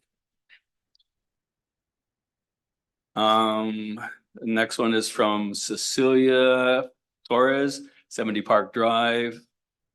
Oh, she just I sent her the link. And Kayla Schneiderman, no address. This year, the traffic has been worse than ever along Collins. Is there any plan to alleviate the traffic by allowing 2 lanes to turn to the right on 96? This would stop all cars rushing into the first lane to turn right, as well as the empty police cars along the street are totally ineffective, and having live policemen direct the traffic could help. And the other, I have another one that's not related to this. Well, I can do it. That's it. Okay, thank you very much. The one question that at least I will answer that came up is how will we pay for it? This is coming out of general funds. This is something that is, if we're in agreement and we proceed the way I'm proposing, this will come out of general funds. And I would argue that this is something that we must do. With that, I'll open up for discussion on the dais to the extent that there's further discussion, and I apologize, but I will be looking left and right for this. Does anybody have any further comments? Councilman Sklar. One or two other things that were part of my discussion with Matthew that I forgot to bring up earlier. Like I said before, those of you that know me know that I am a very direct person. I have no problem pulling those punches. I asked him directly, Matthew, we're sitting around this table and please be honest with me. I said, are you doing this because there's no other way that you could get the height? He said, I got shot down 90-10 last time. He said, the only way I'll ever be able to build up is by using the Live Local Act. So even though we received a letter today with him touting how it's great for the workforce community and it's great for the people that work here in Bal Harbour, we have 28 people on our police force. Our workforce here in Bal Harbour is not that big. So he is using this as an end around to get the height restrictions that he was never able to get before. I just want to put that on record, Mr. Mayor. Thank you. Mr. Mayor. Thank you very much. Vice Mayor. I think we heard an overwhelming sentiment from those that showed up today, and I'm ready to make a motion authorizing the manager and you to expend and hire whoever you need to hire, expend funds you need to expend to ensure that our village is protected. So thank you for that. I'm going to ask the manager then to provide the information regarding the resolution. Okay, this is the supplemental resolution. Thank you. Yes, Mr. Mayor, as we all have discussed, this is a circumstance that landed on our plates as we were putting together an agenda, and that's why it's a supplemental agenda where we decided that this is something that can't wait till the next meeting. There's a lot of activity taking place right now in Tallahassee since the legislative session is in session right now, and a lot can happen in Tallahassee when they meet. Some good, some not so good. So what we have prepared for you is a very broad authorization that you would grant to the mayor and myself to do the things that we need to do, whether it's to hire additional lobbyists, replace our lobbyists, hire professionals to work through the various things that we need to work through, work with our legal to hire additional outside counsel if that is what is the appropriate thing to do. And it may likely in most cases exceed the $20,000 limit that is required, that requires council action. Anything that we do through this authorization will come back to you at a later date for ratification. I will, of course, keep everybody informed individually of what's going on. But due to the sunshine laws and the scheduling council that we have, we would be fighting with one or both hands tied behind our back if we do not take the means that we need in the time that we need it and not wait for the next council meeting. So this resolution is ready for your action. It is broad, but it is governed by the ratification that'll come later, and also you're being the liaison. So you and I will work closely on anything that is engaged to fight this fight. Thank you very much. And we have a motion made by the Vice Mayor. Do we have a second? I'll second. We have a second. Any further discussion? Just one additional Councilman point Wolf. to that. Thank you, Mr. Mayor. Mr. Manager, I think it's a great idea. And again, you're updating us. I mean, I'd like to kind of formalize that. And if we could schedule Yep. meetings with you and put that on our calendars on a weekly basis. I think it's important that we get really regular updates and we make sure we're all abreast of what's happening on a regular basis. So that would be great. It'll be probably more than weekly, but yes. Okay, minimum weekly. Okay. Welcome to be daily if you need. Most appropriate. Anything further? Is this a voice vote or roll call? This is voice vote. Voice vote. All in favor? We have a motion and a second. All in favor? Aye. And all opposed? Nobody's opposed. The motion carries. Thank you very much. I would then like to move to a discussion regarding potential pursuit of a moratorium. With that, I'm going to ask Susan as village council to just provide a bit of an overview. Thank you, Mr. Mayor. So you've inquired and now given the direction through your comments that the village is interested in investigating and pursuing a moratorium. And for those who may not be aware, a moratorium is an action that a local government takes by ordinance that places a pause on the approval of development in this case, so that there is time to plan and prepare to respond to new circumstances. And so as directed, we'd be happy to work with your administration to work up such an ordinance and bring it back to you in accordance with all the legal requirements for notice and so that that can be heard by your local planning agency and go to first and second reading for approval. Thank you.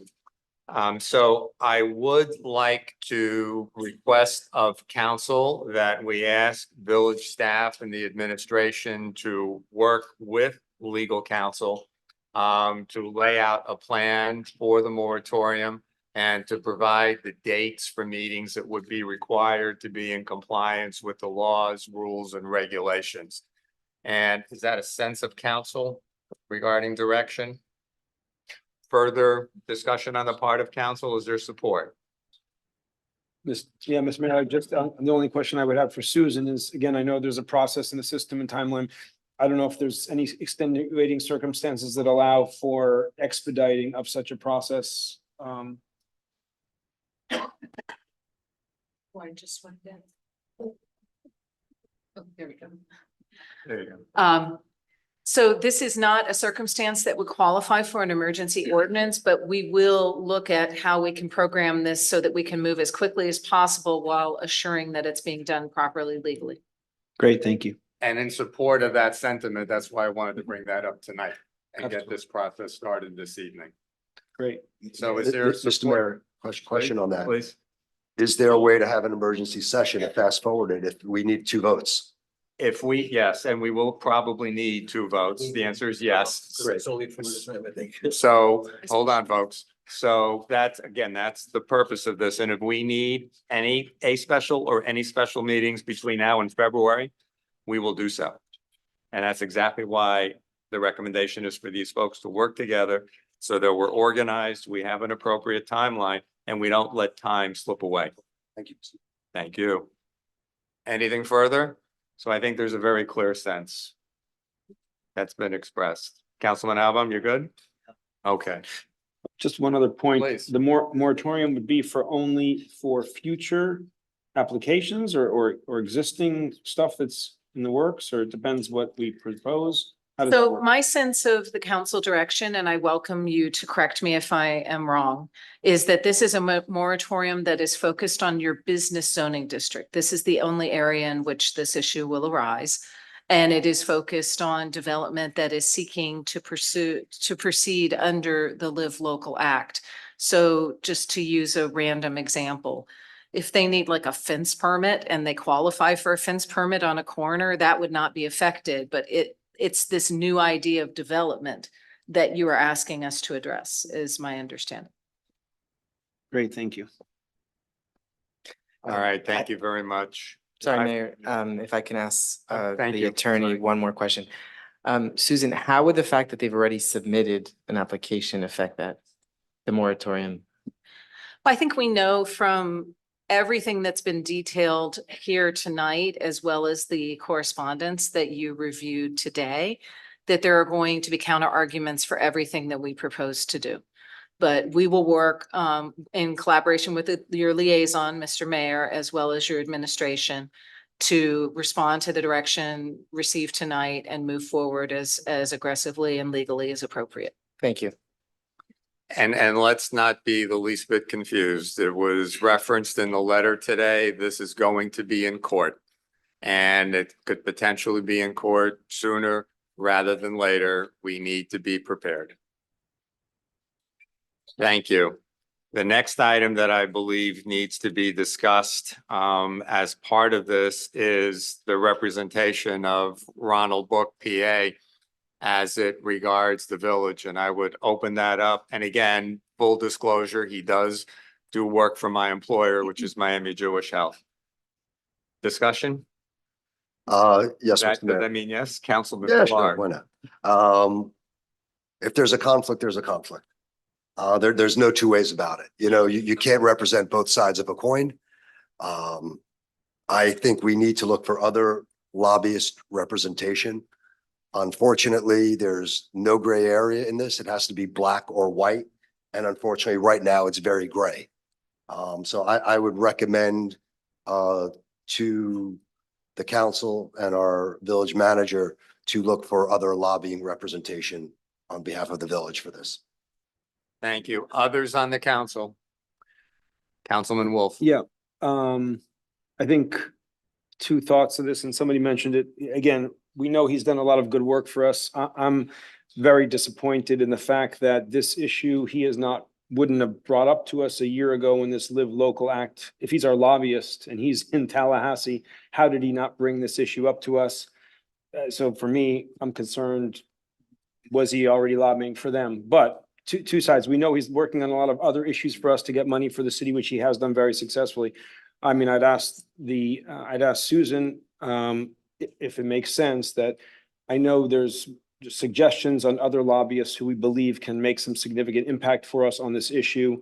Do we hire them for this issue to address this for us? And if we want to retain him for other items, potentially we could do that. Because again, I know there's millions of dollars he's working on getting us, and maybe it makes sense to keep him just on those issues and we hire new lobbyists for this issue. So I'm going to redirect that question, if I may. I'm Sure. going to redirect it to the village manager, sure. who has the day-to-day oversight and working relationship. Great. You know, I can't argue with a conflict's a conflict. And, you know, I'm disappointed that the disclosures that were owed to you all and me weren't there. As it relates to the non-live local stuff, our lobbyist has been quite successful in recent years relative to the grant funding and other resources that we've been seeking from our legislature in Tallahassee. And we do have grant applications in the pot right now, which they have been working and have continued to work on. Obviously, we won't know the success of that until the end when the governor's veto timeline expires. I suppose there's a way to create a Chinese firewall to something like that. However, in Tallahassee, your clients kind of dictate where you are on things. And so, you know, I think it's better a question that he respond to whether he feels confident that he can create that Chinese firewall. As it relates to the live local issue that we are dealing with relative to Bal Harbour shops, I think, and part of this approval that you just gave us will authorize us to seek the additional or the other lobbyists that we think are going to take our case and represent us uniquely and not. So I'll modify what I said just briefly. He can continue to work for us if he doesn't work for them at all. I think that's what has to happen So- for us. I think that's important from what he's done. So if he decides he wants to continue working with us, he can't work for them. That's a fair- Still, we should hire other lobbyists to handle Correct. this issue for sure. That's the plan, is what you authorize us to do is secure whatever lobbying resources we might need. As it relates to his current engagement, what I'm hearing the councilman say is if he can sever his relationships with Bal Harbour shops, you might still be inclined to work. That's a conversation that the council should have. I'm not quite sure that I heard all that, but correct me if I'm wrong, there is a 30-day notice requirement For us anyway. for us anyway. 30 days gets pretty much right to the end of session pretty close to it. At this point in time, I do agree that I think the question to be asked of Mr. Book is, can he represent our interest for the items that we are seeking at this point in time? Because the reality is to make a change right now and have success at that is it's going to be impossible. So I think we have Just to to. clarify, you mean the financial items he's representing together? Correct. Gotcha. Correct. Well, as long as he's not also representing the shops in this matter for them at the same time, it is a conflict of interest for us. So it's a struggle. I defer to you and the manager to make those decisions and do what you guys think is best, but. So I'm comfortable with that. We'll take that as part of our mandate, clearly report back. Great. Through the sessions that the manager will have with each of the council people. And we'll proceed and manage this tightly. Perfect. Thank you. All right. Mayor, I would like to add Vice Mayor. regarding this conversation that sometimes we can be our best advocate, and I would like to authorize you and the manager to go to Tallahassee as needed to meet with. That's what's gonna happen. Okay, just want to make sure, because I know we have like travel budget and stuff, but I think it shouldn't be related to that. Yeah. I Okay. would just add as well, because I know, and I don't think he's here anymore, the mayor of Surfside. But again, I know he was in Tallahassee. Right there. Where is he? Okay. I know he was in Tallahassee arguing this before it ever even passed. So I would suggest that we confer with him, get him to go, get the mayor of Bay Harbor to go. We need more support on this for sure. Just a suggestion. Not at all. Always happy for that. So thank you for that. Even though he has a campaign going now, so. All right. Any further discussion on the part of council? I think we have our direction. Mr. Manager, would you agree? I'd feel. What are you looking for? I would feel more confident just to be clear on what the issue relative to Ron Book's continued engagement might look like. And it's, obviously, if it would be very difficult, I think, to be successful financially, changing courses midstream like this. So that aside, now, we do or don't, we give up the grants if we give them up. Is at least Councilman Wolf, your suggestion is that he not be engaged with the shops, period, or not engaged with the shops on Live Local? Well, I think from what I heard from the mayor was that we have 30-day notice anyway, correct? Yeah. And session will end before the 30-day? No, it's. It'll end in March. It ends, it's a 60-day session where, 10 or 12 days into it. So it'll put us, by then, grant decisions will be done. But then you're into the budget, well, actually, you get the budget and then the governor's veto, so they're still working. And so I just Well, want to be I mean- clear on what you want me to do or the mayor to do, respect to it, and you've got both of them. Well, we've already agreed we're gonna hire lobbyists to Anyway, address this unlivable. issue, for sure.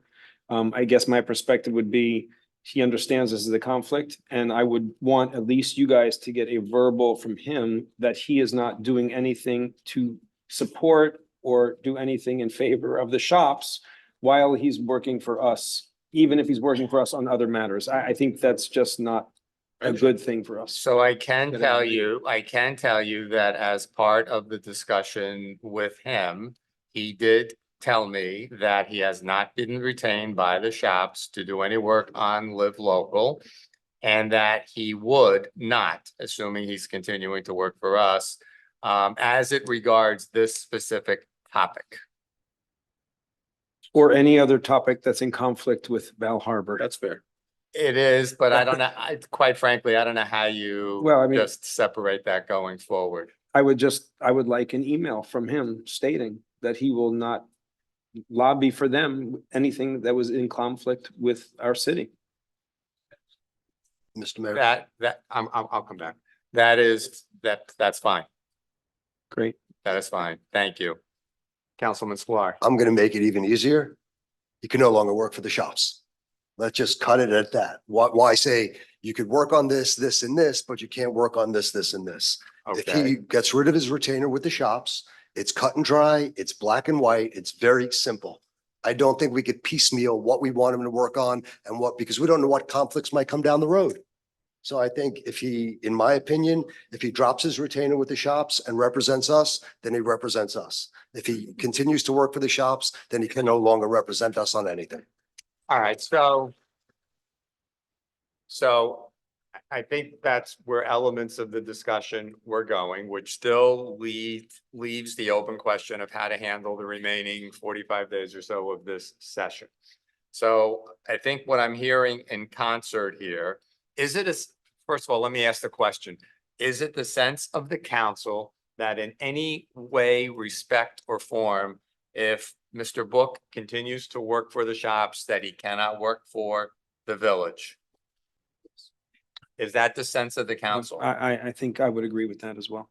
All right. All right, so, but that gives us clear direction. Yeah, that's Okay. what I'm looking for. That gives us very clear direction as it regards that. And we will speak with them and we will determine how best to handle the remainder of the session as it regards the items that are being worked on. Is that what I'm hearing regarding the sense of the council? Yep. Yes.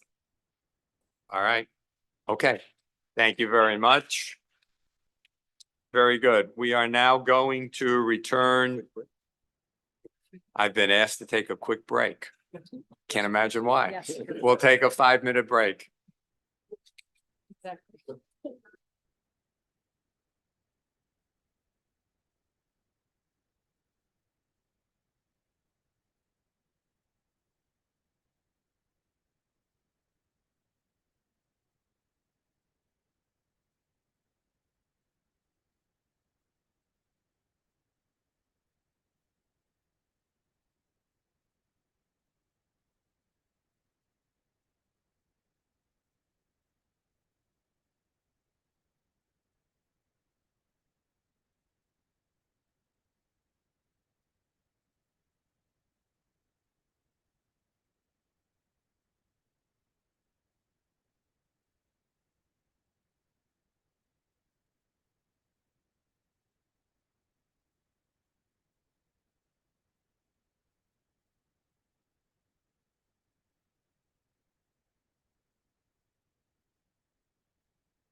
Well, we're gonna go. Let's go. Okay, everybody, let's go. This was definitely a South Florida version of 5 minutes. Let's go.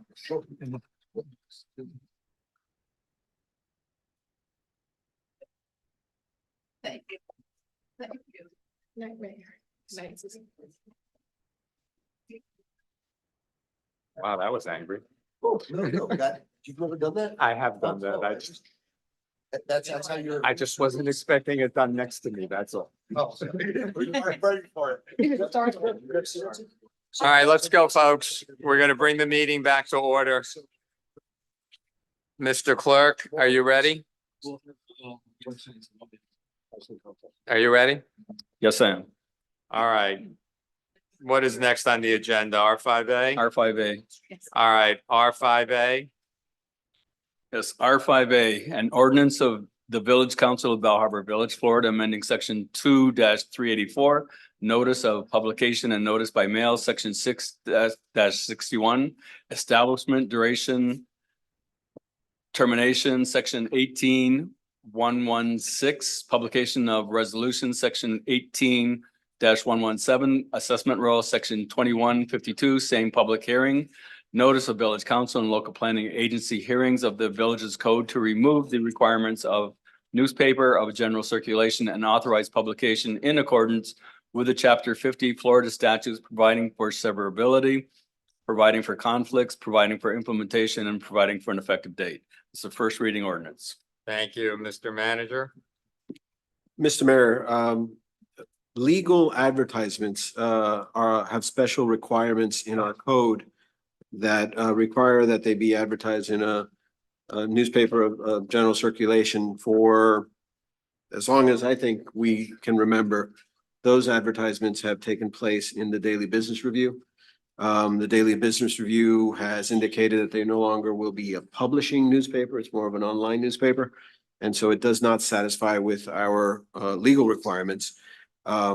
So we would otherwise need to be advertising in the Miami Herald, which is an expensive proposition for a lot of our legal ads. Tallahassee, in recent past, has authorized that, help me out, Susan, but where a county has established a public portal. Right. That we would be able to piggyback or place our legal ads on that public portal and satisfy public record, public notice requirements. Yes. But that requires us to amend our ordinance in order to be able to do that. We have 2 readings on this. At the second reading, we would also bring you the contract or whatever the agreement would be with the public portal provider to authorize us to advertise in those locations. These are legal ads. These are not our general outreach publications or anything like that. We will continue to advertise, for example, all of our budget requirements on the Herald, wherever we do meetings like this or other general interest outreach. We have all of the avenues that we currently use, including our social media and constant contact and all of the other digital opportunities. We gathered everybody's email today, for example, and we'll enter that into our record so we can contact our interested residents on a general basis. But when it comes to those legal ads, it would be cost prohibitive to put those ads in the Herald. And so we're suggesting that we use the public portal website as the state has authorized. And just one point of additional information, and you may not be aware of this, George. We did get confirmation from the Department of Revenue that they have acknowledged this new statutory framework, and even the ad valorem and the budget, the special statutory notices can be handled through this county website if we choose. Now, you could certainly choose to do additional publications in the Herald because you're trying to more fully notice, but you're not going to be required to do that separately. So I just wanted you to understand that. Thank you very much. Council discussion? No. I would just like to say, Mr. Mayor, if I may, Please. I'm in favor of moving all sort of public communications to this new portal. I think we, as is evident tonight, in such short notice, we were able to get a full ballroom of people. I think we have no issues in communicating with our residents. We've worked on our website, on our WENS notices, and I think that this is part of moving to the digital age. I don't think we need to be subsidizing newspapers with big ads that no one reads. So I'd be in favor of moving all communications to the portal. And I do agree with that and would be supportive of that. Is there a motion? I'm sorry, public comment? Logan, 64 Camden Drive. Would you also be able to still do the daily business review as you've done in the past, just in a digital format to maintain consistency? Are you finished? Okay, thank you. Is there a response to that?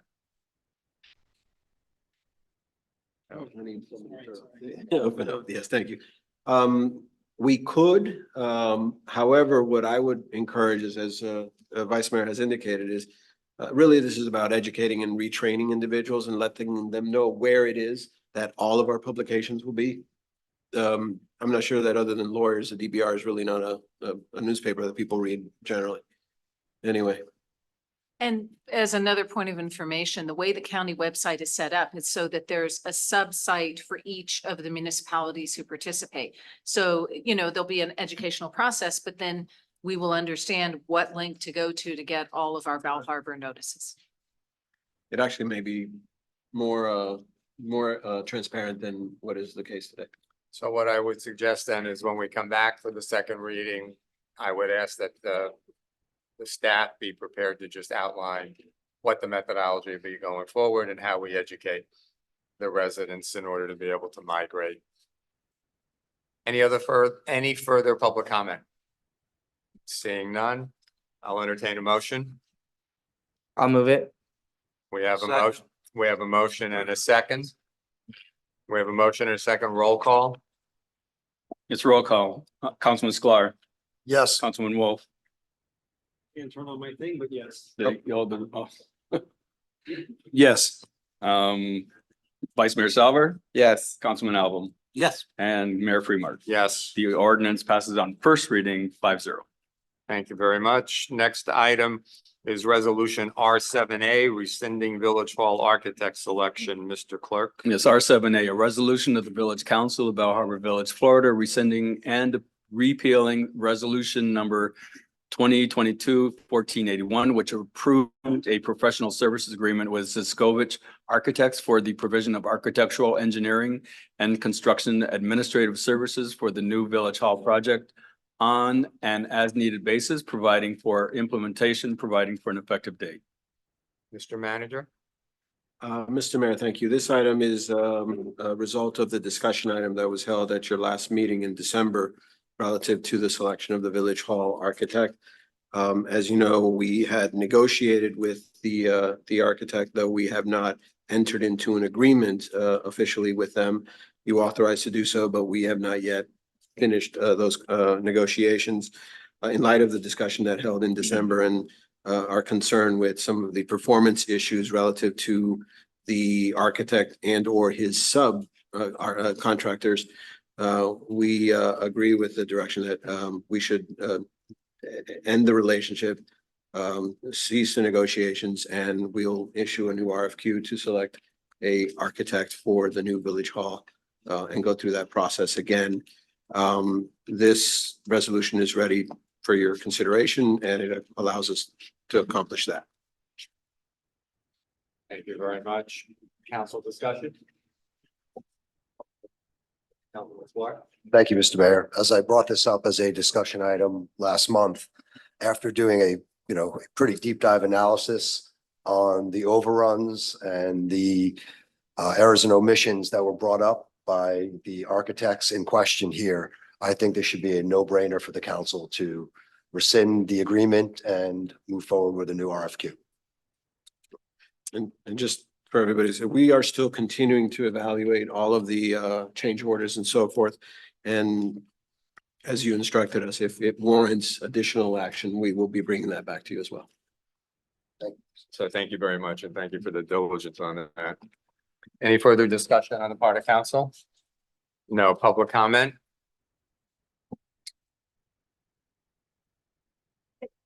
Name and address. Hello, Patricia Cohen, 10275 Collins. In view of what's going on with the Bal Harbour shops and the entire possibility that whole massive block could go under construction, perhaps not. Should we not be like putting a hold on another construction on Collins Avenue, a Village Hall? I mean, would that be not worth contemplating? I mean, the Village Hall is standing there. It hasn't burnt down. And right now, I don't think there's much appetite for more prospect of construction. I mean, as you could tell, we're desperate. All of you live here, so you're in the same boat. So I think I would highly advise that we put a little break on this. Thank you. Any further public comment? We'll entertain a motion. I'd like to make a motion. We have a motion. We have a second. I'll second. We have a set motion and a second. All in favor? Aye. Any opposed? Your motion carries. Item R7B. David, turn off your. Yeah, David.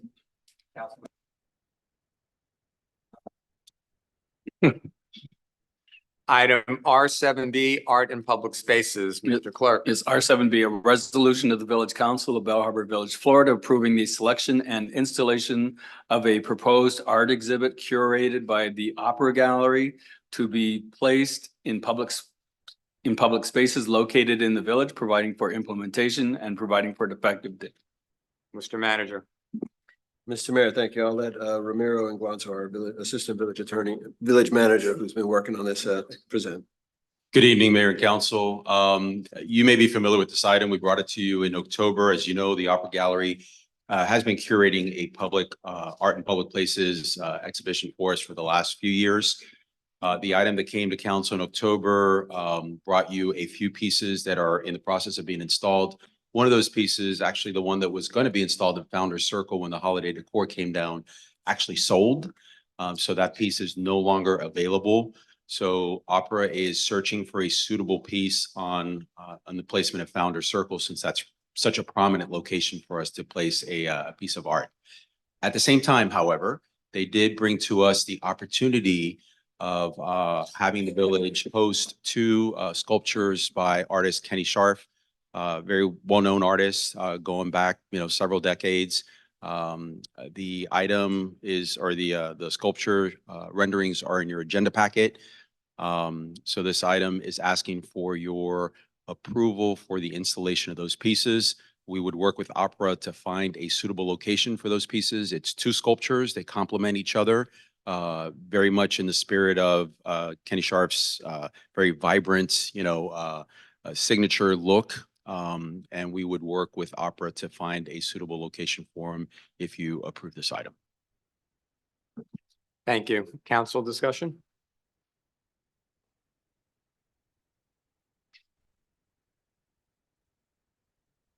Councilman Wool? Do these go together, or are they put in separate places? They will be placed together because they complement each other. So the goal is to keep them together. Yeah, I'm not an art aficionado. I'm not sure how they complement each other, but okay. Public Yeah. comment? Gotcha. Okay. Patricia Cohen, each time we have to give our. Each time. 275 Collins Avenue. Ramiro, or the question is, the Manolo Valdez sculptures that we've had beautiful for a few years, did the village purchase those? So they're just remaining in place?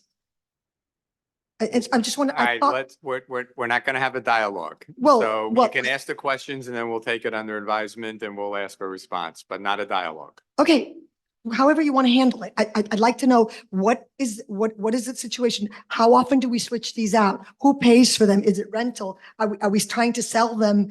Who chooses the Kenny Scharf? I mean, where you're going to find another location for them? I just like a little explanation because I love the ones that are there. I never understood really what the arrangement was. So thank you very much. Take it offline, please. Any further public comment? Offline. Nika Logan, 64 Camden Drive. I think that with art, it's it's, some people like it, some people don't. And I think you want to try to give the art pieces their best viewing possible so that the people who really enjoy them, who could enjoy them, and those of us who don't enjoy them sort of suffer through their installation. Thank you.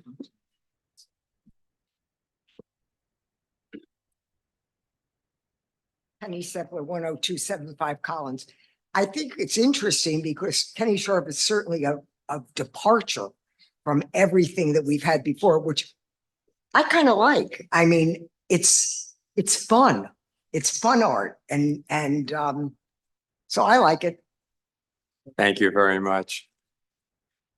Assistant Manager, has this been reviewed by the Resort Tax Committee?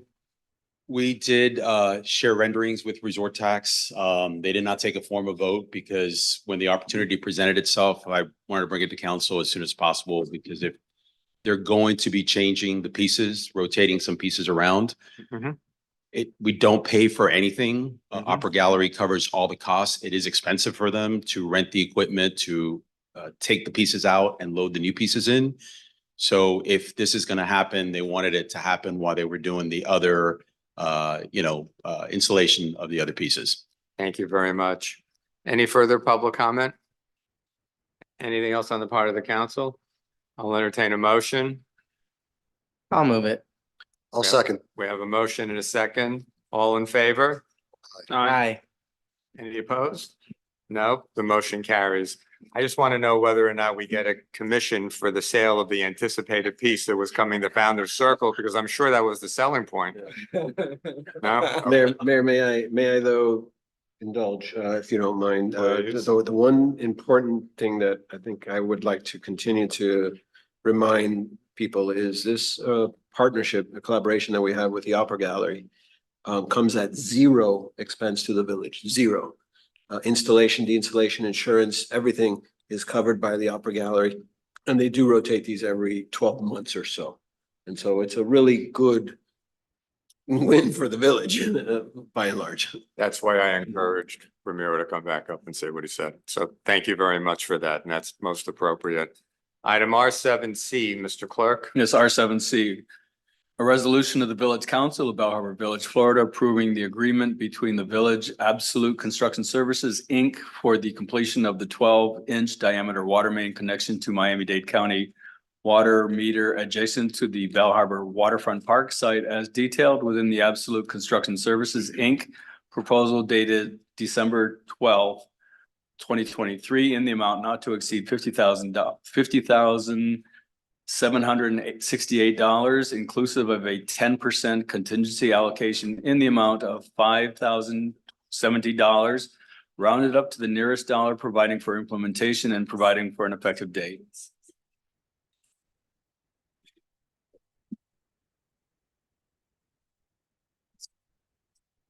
Mr. Manager. Mr. Mayor, thank you. This item is a pretty standard water valve connection. As part of the construction of the waterfront park, we created a redundant second line that will make sure that our water pressure and our potable water is sufficient for our community. That line ran through the park and was installed as part of the park project. This work will now connect that final piece to the water and sewer department from Miami-Dade County to actually activate that and have the water pressure provided. It is not part of it was removed from the park project because we did not want it to interfere with any of the opening or delay the construction in any way. This will happen after all of the punch out and closeout items of the park will be completed, and that work will take place closest to 96th Street, so it will not affect the operation of the park in any way. Thank you. Council discussion? No? Public comment? I'll entertain a motion. I'll move it. We have a motion, a second. Second. We have a motion and a second. All in favor? Aye. Any opposed? The motion carries. Thank you. Councilman Sklar, I need to come back to you as it regards consent agenda C7B. Was it your intent to defer it to the next meeting or Yes. to later this meeting? No, defer to the next meeting. Defer it to the next meeting. All right, I stand corrected. Does that affect anything? All right, May I? you may. The only issue with deferring that is that the exhibit is supposed to launch in early March. So if an agreement's going to be in place, the vendor that organizes the exhibition, it's a vendor based out of Canada. Bal Harbour is the originating site of a tour that starts here. So if this is going to happen in March, I don't know that our meeting on February the 19th would be sufficient time for us to enter into an agreement with them, for them to be able to do it, at least our portion anyway. Councilman Sklar. Go ahead. Are the shops going to do this whether we donate $50,000 or not? Well, may I clarify? Wait, it's just very straight. Are the shops going to do fleur-de-lis whether we donate $50,000 or not? Well, we don't donate $50,000 to the shops. To the fleur-de-lis, right? Floridaville is a Floridaville, I'm sorry. village-wide activation. So there's activations that take So, place at the okay, St. so Regis, at let the me Ritz. rephrase. Are they going to have Floridaville whether we donate $50,000 or not? They will in the Hang on. shops. So Let me try. hold on a second. Let me try. What, wait, before we continue. So it sounds like we're having a discussion now. Right. So we're having a discussion now, I still want to, I want to push it. but I back. want to be sure because others need the opportunity to participate in this as well. So are we okay with how we're handling this right now? Yes.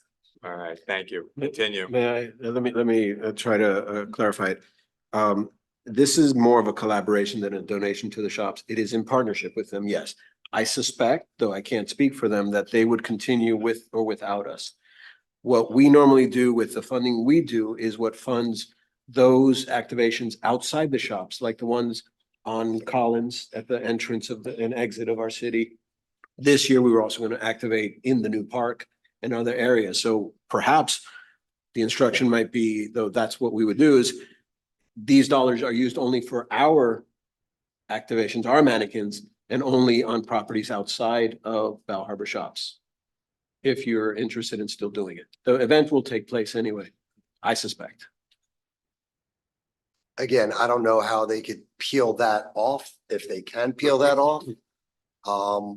If it's $50,000 for 4 mannequins, then we're crazy for paying that, because that's basically what we have.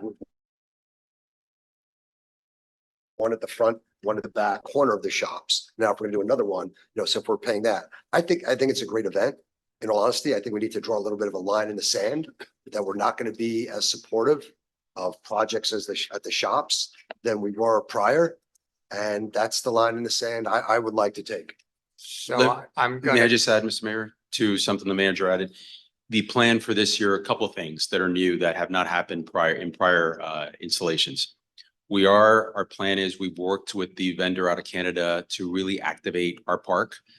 We have plans for not only the outside, but the inside as well. The mannequin that traditionally would be in the shops representing the village would actually be placed in the lobby of the community center. In addition, the vendor was very excited about all of the possibilities in the park. They've been interested in doing classes on flowers and plants and that kind of thing. They've not had a space to do it in the village. They do it in other cities and other places. So we're working with them to actually do some of those classes and activities in our community center that would be open to our residents and guests and so forth. So we're real excited about the new opportunities that come along with this activation. So I would tell you, I would recommend we proceed because I think we have a really exciting lineup for this year. And all of our activations, our dollars will be used for activations outside of the Bal Harbour shops, not inside. so let me make a recommendation for Are we consideration. speaking on this item or not? 1 second. We're obviously discussing it now. Let me make a recommendation for consideration by the council that we support this project within the confines of the direction as just outlined. We're going to have another item coming before us in the not too distant future as it regards the ice cream event in the shops. That's where I would draw the line in the sand and I would not support that, but I'm getting ahead of myself on that. That's the way I would handle it. Mr. Mayor. That's more directed to the shops. One thing. we've never had a turnout like we've had tonight in a very, very long time. I think people showed that anything that has to do with the shops is persona non grata. We even had people say, hey, if they're going to break a noise ordinance, get on them, get code compliance on them about everything. This is our first step to show that we are not going to be supportive of anything the shops are doing. I just like that to go on record. But I do think that I don't want us to bite our nose to spite our face.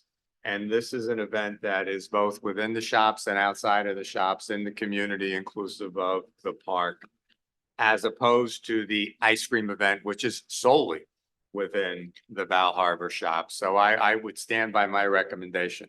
Vice Mayor Salver, I'm not sure who was first. I apologize. You want to go? Can I just get clarification, is there a reason why, I mean, all the things you said sound amazing and doing for us. So is there a reason why we have to do this with the shops? Why can't we just do our own thing? Well, and let me clarify, the shops is not the organizer of this event. This is a vendor that's based out of Canada that begins their tour here in Bal Harbour. Traditionally, the base has been the Bal Harbour shops because for, a number of reasons. In the first year, it was primarily located in the shops. In the second year, it did expand. St. Regis participated, Ritz-Carlton participated. We participated as the village. We hosted, different activations throughout the village. So at this point, it really is a village-wide activation. The shops doesn't organize it. They're just a host for the bulk of the mannequins that are, created for the installation. So I'm looking, I was trying to see if I can tell from the support on the item, but we're not writing a check to the shops for $50,000. We're dealing directly with the vendor. That's correct. So I'm comfortable with proceeding. Mr. Mayor, if I may, you had asked about the procedure. So at this point, we are essentially pulling this off of consent and considering it. And so when you reach the point that you're done discussing it, I would ask you to ask for public comment. Thank you. Thank you very much. Appreciate that. Any further? We're on a roll here with Sure. discussion, so let's hold. Yes. No, I think we should read the You think title so? because it's a Okay. poll. Mr. Clerk. Yes, this would be item C7B, a resolution of the Village Council of Bal Harbour Village, Florida, ratifying the amount not to exceed $50,000 to fund the 2024 Florida Ville Global Exhibition, providing for implementation and providing for an effective date. Mr. Manager. I think we've kind of said what we needed to say. Further discussion on the part of the council. Just one other question. I just would like to understand the context again with, just looking through all the information that we have on this item, nothing says Bal Harbour shops. So am I missing something? Buzzy, am I missing something as to why this is? Well, this was first brought to the village by Bal Harbour shops. This was an activation that was a Bal Harbour shops activation that we piggybacked along. I think it was in the second year we piggybacked along on it. So again, in us supporting a Bal Harbour shops activation, we're supporting the shops. Could we argue that it's no longer a Bal Harbour shops activation? I get Now that. it's a Bal Harbour, our own thing? Again. we Just might a be able to question. have that I didn't- argument. I wasn't- I think it's a good time to basically draw a line in the sand, but that's why there's 5 of us sitting up here. Gotcha. Okay, thanks. Okay, thank you. Anything else on the day? I'm And, sorry. and second of all, I enjoy the event. So don't think it's, that I don't feel. Nobody said that. It's a great Appreciate event. your perspective. I think it's a great event. I Nobody really said do. that. But I think it's an opportunity for us to show where we stand. Public comment. One second.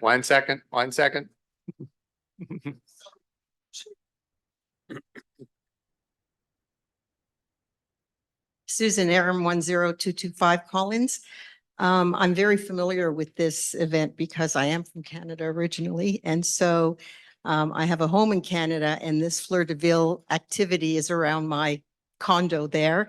And if I'm not mistaken, usually what they do is they list all the towns or cities that participate. So Bal Harbour's name would be on this list of, Toronto and New York and Bal Harbour and Paris and wherever. So thank you. A good point. Thank you. Ms. Cohen? I totally agree that. if Name it and were- address. Patricia Cohen, 10275 Collins. I wholeheartedly agree that if it were a Bal Harbour exclusive sort of event, we would definitely keep arm's distance. But because it's going to be outside and it's so beautiful what they do, it's just exquisite. I think we should definitely do it. Especially if it's in the park and they're going to come up creative stuff. I mean, they're masters at that. So definitely do it.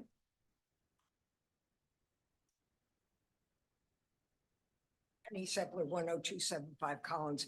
I too believe that, I know what you're saying, Buzzy, but I feel that this is something that is for our residents. It's for our guests in the hotel, in the hotels. It's beautiful. And the ice cream event is just a fun thing for the kids. They love it. And it's a charity. It's a charity for the Holtz hospital, isn't it? And I would hate to see us not support a worthy cause. Thank You know, you. I think we should be able to separate it in our minds as to, you know. Thank you. Any further public comment? Nika Logan, Sure, 64. it's getting Campbell. earlier by the minute. I think we should support it.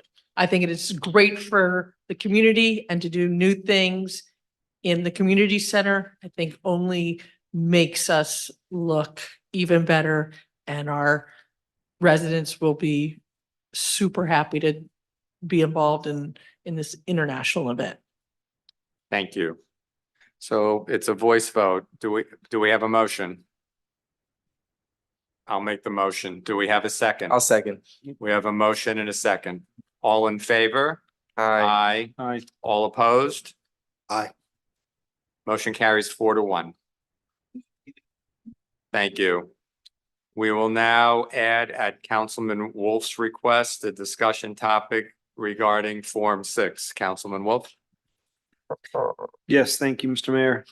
I know we're all aware of Form 6 at this point. And maybe I should have been aware of it more myself a little bit more, but there's a lot happening around this and a lot of opposition to this. Many people feel, and I don't know if you guys know the where this came from, but again, this was a vendetta in the Congress by one senator to another who, anyway, I won't go to long story short, who got well, I won't use any French words, but anyway, it was a vendetta, and this was put in place just to harm another person that was in office. And again, I think it doesn't make sense for us. I've been speaking to people and mayors of other cities, Golden Beach, Indian Creek, and they are taking an active and have been taking an active role to fight this and having their cities fight this on behalf of their council. I must say that I'm a little disappointed that we are way behind the 8 ball on this, and it has not been a conversation for us and a point of again, a conversation that we're not addressing over the past months as we knew this was coming up. So I am a little bit disappointed on that. I know, I guess Susan's going to be talking about this, but cities are joining together to fight this legally with the state. I think so far 7 or so cities have joined on. And I strongly suggest that we join on as well to this, to fight this, because I think it's inappropriate. Heard from most of the Golden Beach, most of Indian Creek and other cities where their council people, all of their council people will resign if they don't get a change to this law. So it'll be interesting to see how those cities will run without any council. So I think we definitely need to, I don't know if we can approve that or not, or tonight or what or how, but we need to support some legal action towards this. Thank you very much. And thank you very much, Councilman Wolf, for raising the subject. Susan, may I ask you to comment and review the Weiss-Serota proposal? Yes, sir, you may. So as you know, I've had conversations with each of you individually for some months now about this. And just in recent weeks, it has come to pass that our clients have come to us as a law firm and asked us whether there's a way to challenge this new requirement for more extensive financial disclosure. As I shared with you via email, we've done the research and identified the arguments, and as Councilman Wolf has pointed out, those cities that are already convinced that they want to pursue this are now reaching out to other cities for support. So what's going on is, and I see some puzzled looks in the audience, so let me just take a moment to define. Right now, your elected officials file what's called Form 1, which is a state form of financial disclosure. And it covers a number of things, but it's more high level, it's more generic. It allows you to report in categories and bands of things. What's different about Form 6, which currently applies only to judges, legislators, and county commissioners, is that it requires an exact reporting of all financial, including net worth, including the value of individual valuables. It's a significant change in the level of detail of reporting. And so not only did the legislature apply this to people such as our elected officials who are midterm, who ran for office on the understanding that they were in a Form 1 world and now are in the middle of their term subject to Form 6, which in itself is a legal problem, but also just the nature of it. And, you know, I didn't sign up for that. Is that really something I want to do? We've heard of over 100 resignations statewide. I have a special counsel client on the West Coast that 4 out of 5 have resigned. So I'm not here to sell you on this. Councilman Wolf was interested. I've heard some of the rest of you express interest this week. This is the first week we're really pushing on this. So it's available to you. And the terms and conditions are that if at least 10 cities sign up at a rate of 10,000 apiece, then we've agreed that we would proceed with the challenge. The goal would be to pursue not just those arguments about why should you be subjected to different laws in the middle of your term, but also there's an argument regarding how the disclosure itself violates the Florida Constitution right to privacy. We were surprised to find in our research that it is a more searching disclosure than anywhere in the country. There's no other state, there's no other federal office that requires the level of detail. And it's just fundamentally questionable whether you need that level of detail to assure the important purposes we all support for financial disclosure and ethics. So that's the opportunity. It appears to me that this will probably happen regardless. But if you would like to join, we're certainly happy to have you. And you received from me directly the form resolution that's been handed around to the cities. So that's what this is, and I'm happy to answer any questions. So what is the process that we would need to follow were we So- to want to support it? So what has been asked of all cities is to consider it, and if you want to support it, adopt the resolution authorizing participation in the lawsuit. And then you would be required to contribute $10,000 towards the lawsuit. That's the basic process. And is this a resolution that can be entertained this evening, or does it? It can. It's been provided to you in writing prior to this evening, but if you would prefer to wait for your February meeting, I'm fine with you doing that. I'm not pushing you to act at all. It's completely your discretion. All right, so my recommendation to the council would be that we take this up formally in February. But at least. I would disagree with that. But that's it. Let me finish. Okay, sorry. Let me, and that's why we're up here. So let me finish, but I would clearly be supportive of this. Councilman Wolf? So just 2 questions, Susan. What, I don't understand the reason for 10, and if there's 8, is this suit not going to be filed? Is it money? Is it number? What's the issue? So it's not just having adequate resources to pursue the litigation. A litigation like this is significant and is costly. And we have represented, as our clients have asked us in the past, these coalitions of cities. Part of it is so that there's adequate support financially. Part of it is also so that you are not sticking out as much. You know, there's safety in numbers, and this kind of attack on what is a state policy may result in consequences. There may be people unhappy in Tallahassee that these cities are speaking out and suing. So we have found through experience over many years that this kind of litigation really should be a larger group of cities to insulate you a little bit from that. We have also talked to the League of Cities about it. At this point, they have not, committed to participate. They're well aware of the issues and are sharing in our concern. I just don't know if they're going to participate in litigating. Councilman Wolf? So What is the deadline for filing of this form? There's no deadline, but there is a desire to proceed as quickly as possible. No, and no, no, no, based- no, no, no, no. What is for filling out? Oh, the I'm form? sorry, I misheard you. Thank you for the No problem. clarification. So just like Form 1, you have to file this every July. And just like Form 1, there's a 90-day grace period. So effectively, you're late, whatever that is, it's like September. And then what happens at that point, because we have had clients ask us, so we know these issues. There's the obligation to submit the form while you're in office. And that became effective January 1st. So all of you are subject to this obligation right now. There's also ultimately a obligation to file a form that's like Form 6, most of the same information upon leaving office, whether you term out or you, whatever it is, if you resign, whenever you leave office, there's a version of Form 6 that gets signed. So the first one would be due this summer, effective September, and then it would also be a second version that's filed whenever you leave office. It's an ongoing annual. Yeah, and then going forward, just like Form 1, it's every summer, and it relates to the prior year's finances, so that you have until July to do your tax returns, do your arrangements, so that you have the information to report in July. Thank you. So Mr. Mayor, I appreciate the support. I think everybody, I would assume we all support this. I would like us to make a motion now because I think it's important that we join on and other cities know we're joining on, which could also lend, again, credence with our name and representation of our city for other people to join on as well. So I'd rather not wait because I think it's important we get as many other cities to join on, and unless you feel that there's some reason to wait and we can do it now effectively, I would suggest we do it now.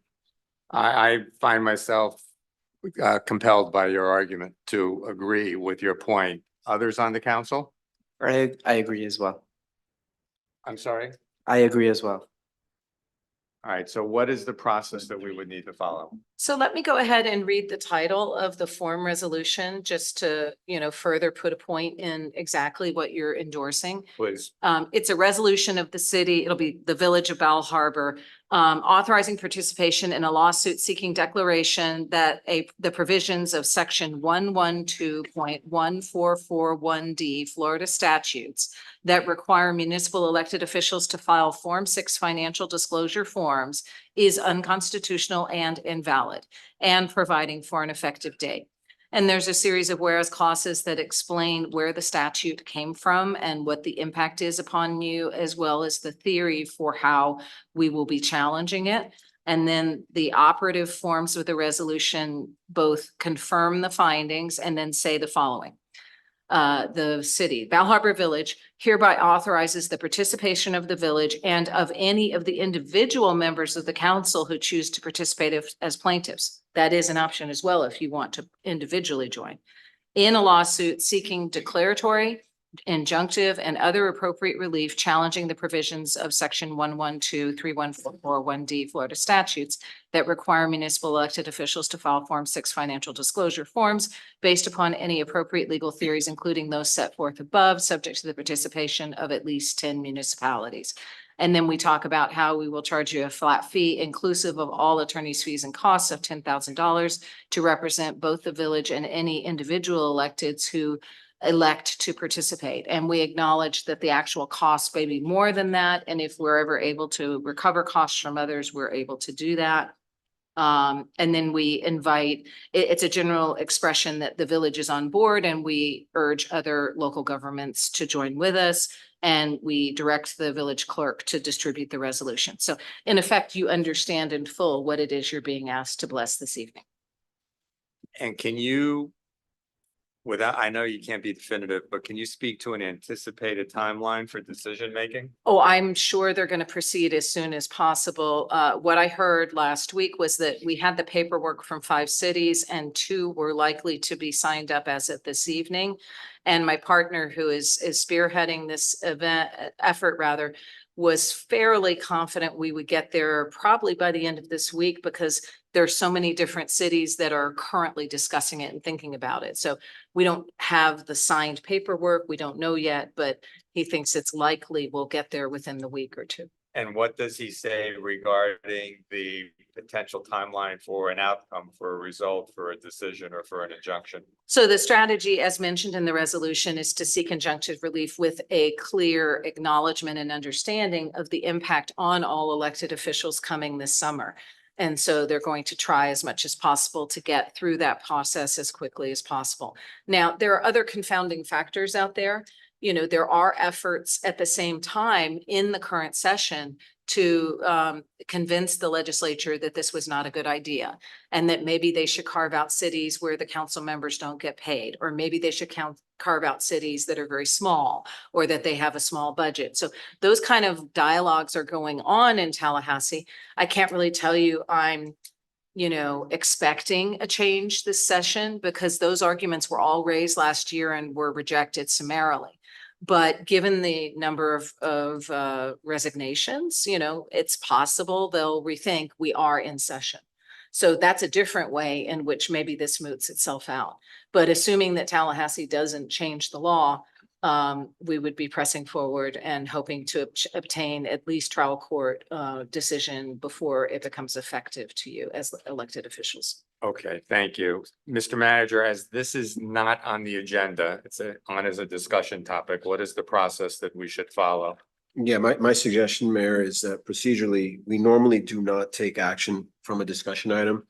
And so I might suggest that you entertain a motion to add the resolution Susan just read onto your agenda, vote on that, and then vote the resolution up.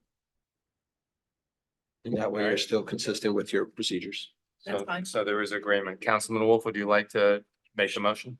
Sure, make a motion. Is it to add this item or to add Susan's resolution? What am I making a motion Yeah, about? the resolution. that was Make read. a motion to add the resolution presented by Susan to our agenda. I'll second it. We have a motion and a second. Any discussion? Do any public comment? Yes. Public comment? Okay, all in favor? Aye. Aye. Any opposed? The motion carries. Okay, now you need a motion. on Now the item. motion to authorize, To approve the rest. to approve the resolution. Yeah, I'll make a motion to approve the resolution presented. I don't know if there's a name of the resolution, but I make a motion to approve the It resolution. would be R7 E. E. Make a motion to approve resolution R7E. I'll second it. We have a motion and a second. Any discussion on the part of council? Public comment? Seeing none, all in favor? Aye. Any opposed? No, the motion carries 5-0. Public comment? I'm sorry, Councilman Sklar? As I know, we all met with representatives of the shops. I actually went through the lobbyist report and I noticed none of them have registered. How does that affect anything? The way, No, they got it right. I just Would that be sent out, registered to meet with us? Well, I sent out, oh, every year I send out in January, around January 15th, I send out a reminder that they need to renew their thing, and I give them until February. There's a date in February to renew. Yeah, but they Okay, I met just with want us to make on sure that. as a That's what we council do that every we year, are right? going to be And they've acknowledged, protected they've acknowledged to from me that, meeting with these people. yeah. And they are not registered Not just lobbyists, so Matthew, but, please two follow there up. were three in the room. Matthew's not registered and neither are the other two people, so let's please make note of that on the record. Yeah, very good point. Thank you for that. All right, public comment, general? Penny? Penny Sepler, 10275 Collins. I just wanted to recognize Sylvia and Kathy for a wonderful launch the other day. Everybody loved it. It's a beautiful facility and the programming, we're all excited about it. Thank you so much. And as a reminder, there is the finale for the grand opening a week from Saturday at 7 o'clock. 6 o'clock. At 6 o'clock, that will include fireworks and a really great time as well. So be there.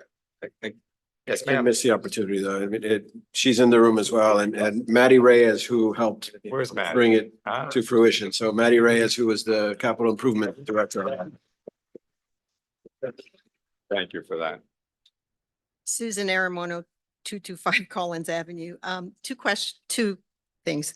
Did we talk, and I just missed it, about the reclamation of the beach and what's going on there? I saw it on, We're not gonna have dialogue. Continue. oh, so I'd like to know what the status is on that situation. Any other comment? I have another one that's got nothing to Keep do going. with this one. Okay. The other one is, I'm not sure whose jurisdiction Hallover Park is. Is it Bal Harbour? Is it Sunny Isle? Is it no County. county?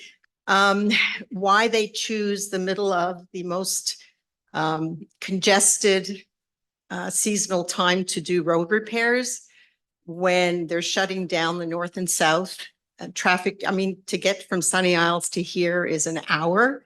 And why they can't do this in the middle of the summer when there isn't as many people around. Thank you very much. There was a lengthy discussion on the beach at the last meeting. There was an item on the agenda for this meeting to address the beach erosion. We will have our subject matter expert coming in. We deferred it given the nature of the discussion that took place tonight. So be on the lookout with future agendas. As it regards construction, that's FDOT.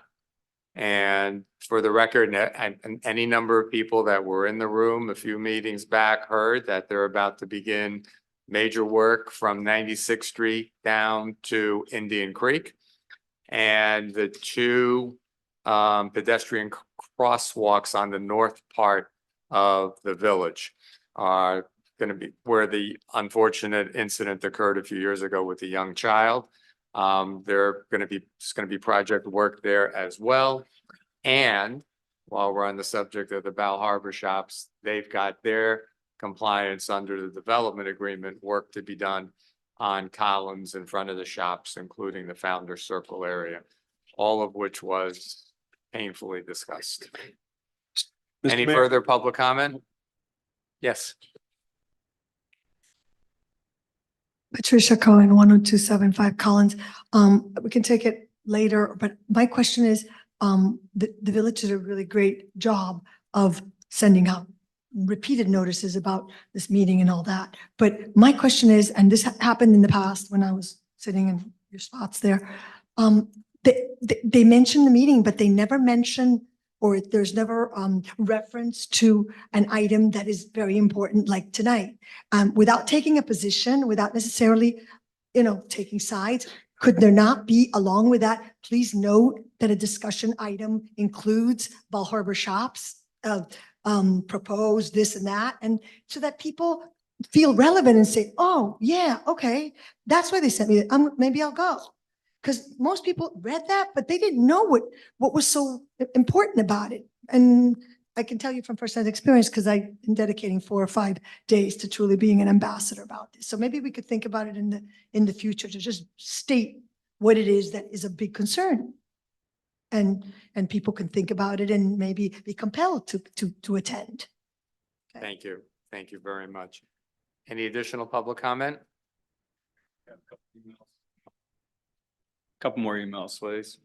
All right, this is from Philip Gomez. See if he's got, there's no address, and he's just asking what the plans to remedy the severe beach erosion caused by the recent storms. And then Marcia, no last name. I'm suggesting that we have lifeguard stationed at several spots along our beaches. The safety of our residents is of utmost importance, and we should have some kind of security, especially on weekends and holidays when it gets crowded. Thank you for your consideration. This is important. Oh, Marcia Ryder. And then I have 2 emails from Jessica Bugan. They're pretty lengthy. What I'll do is I'll share it with you. They are regarding tonight's meeting. I don't know if you want to read them, but both of them are very long. I'll leave it to your discretion. I'll send them to you. Thank you very much. Any additional public comment? Village manager report? I have no report. Just sorry, I don't know if it's Sorry. appropriate, but just one quick question back to the what's happening in traffic.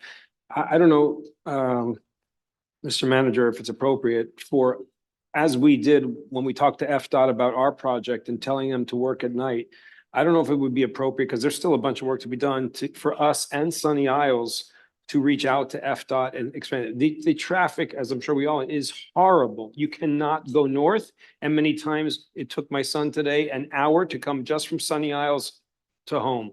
So I would suggest that we get with Sunny Isles, because again, it's backed up into there. I'm sure they're having plenty of issues themselves. And we push to request FDOT to move their operation to nightly hours. I don't know if that's possible or not. I think it's certainly possible for us to make the ask, and if there's any area where it doesn't inconvenience anybody at night to Is do there. that as opposed to Surfside and other areas, it's right there in unincorporated Miami-Dade County. Yeah. So we'll ask the staff to make the, And make the yeah, we ask. get with Sunny Isles, Mr. Manager, and see if they, I think if both of us ask, it has more weight than just us, but. See what we can do. Okay. Okay, thank you very much. Clerk report, It's in your package. village attorney report. In your package. Thank you all very much for being here this evening. Meeting is adjourned.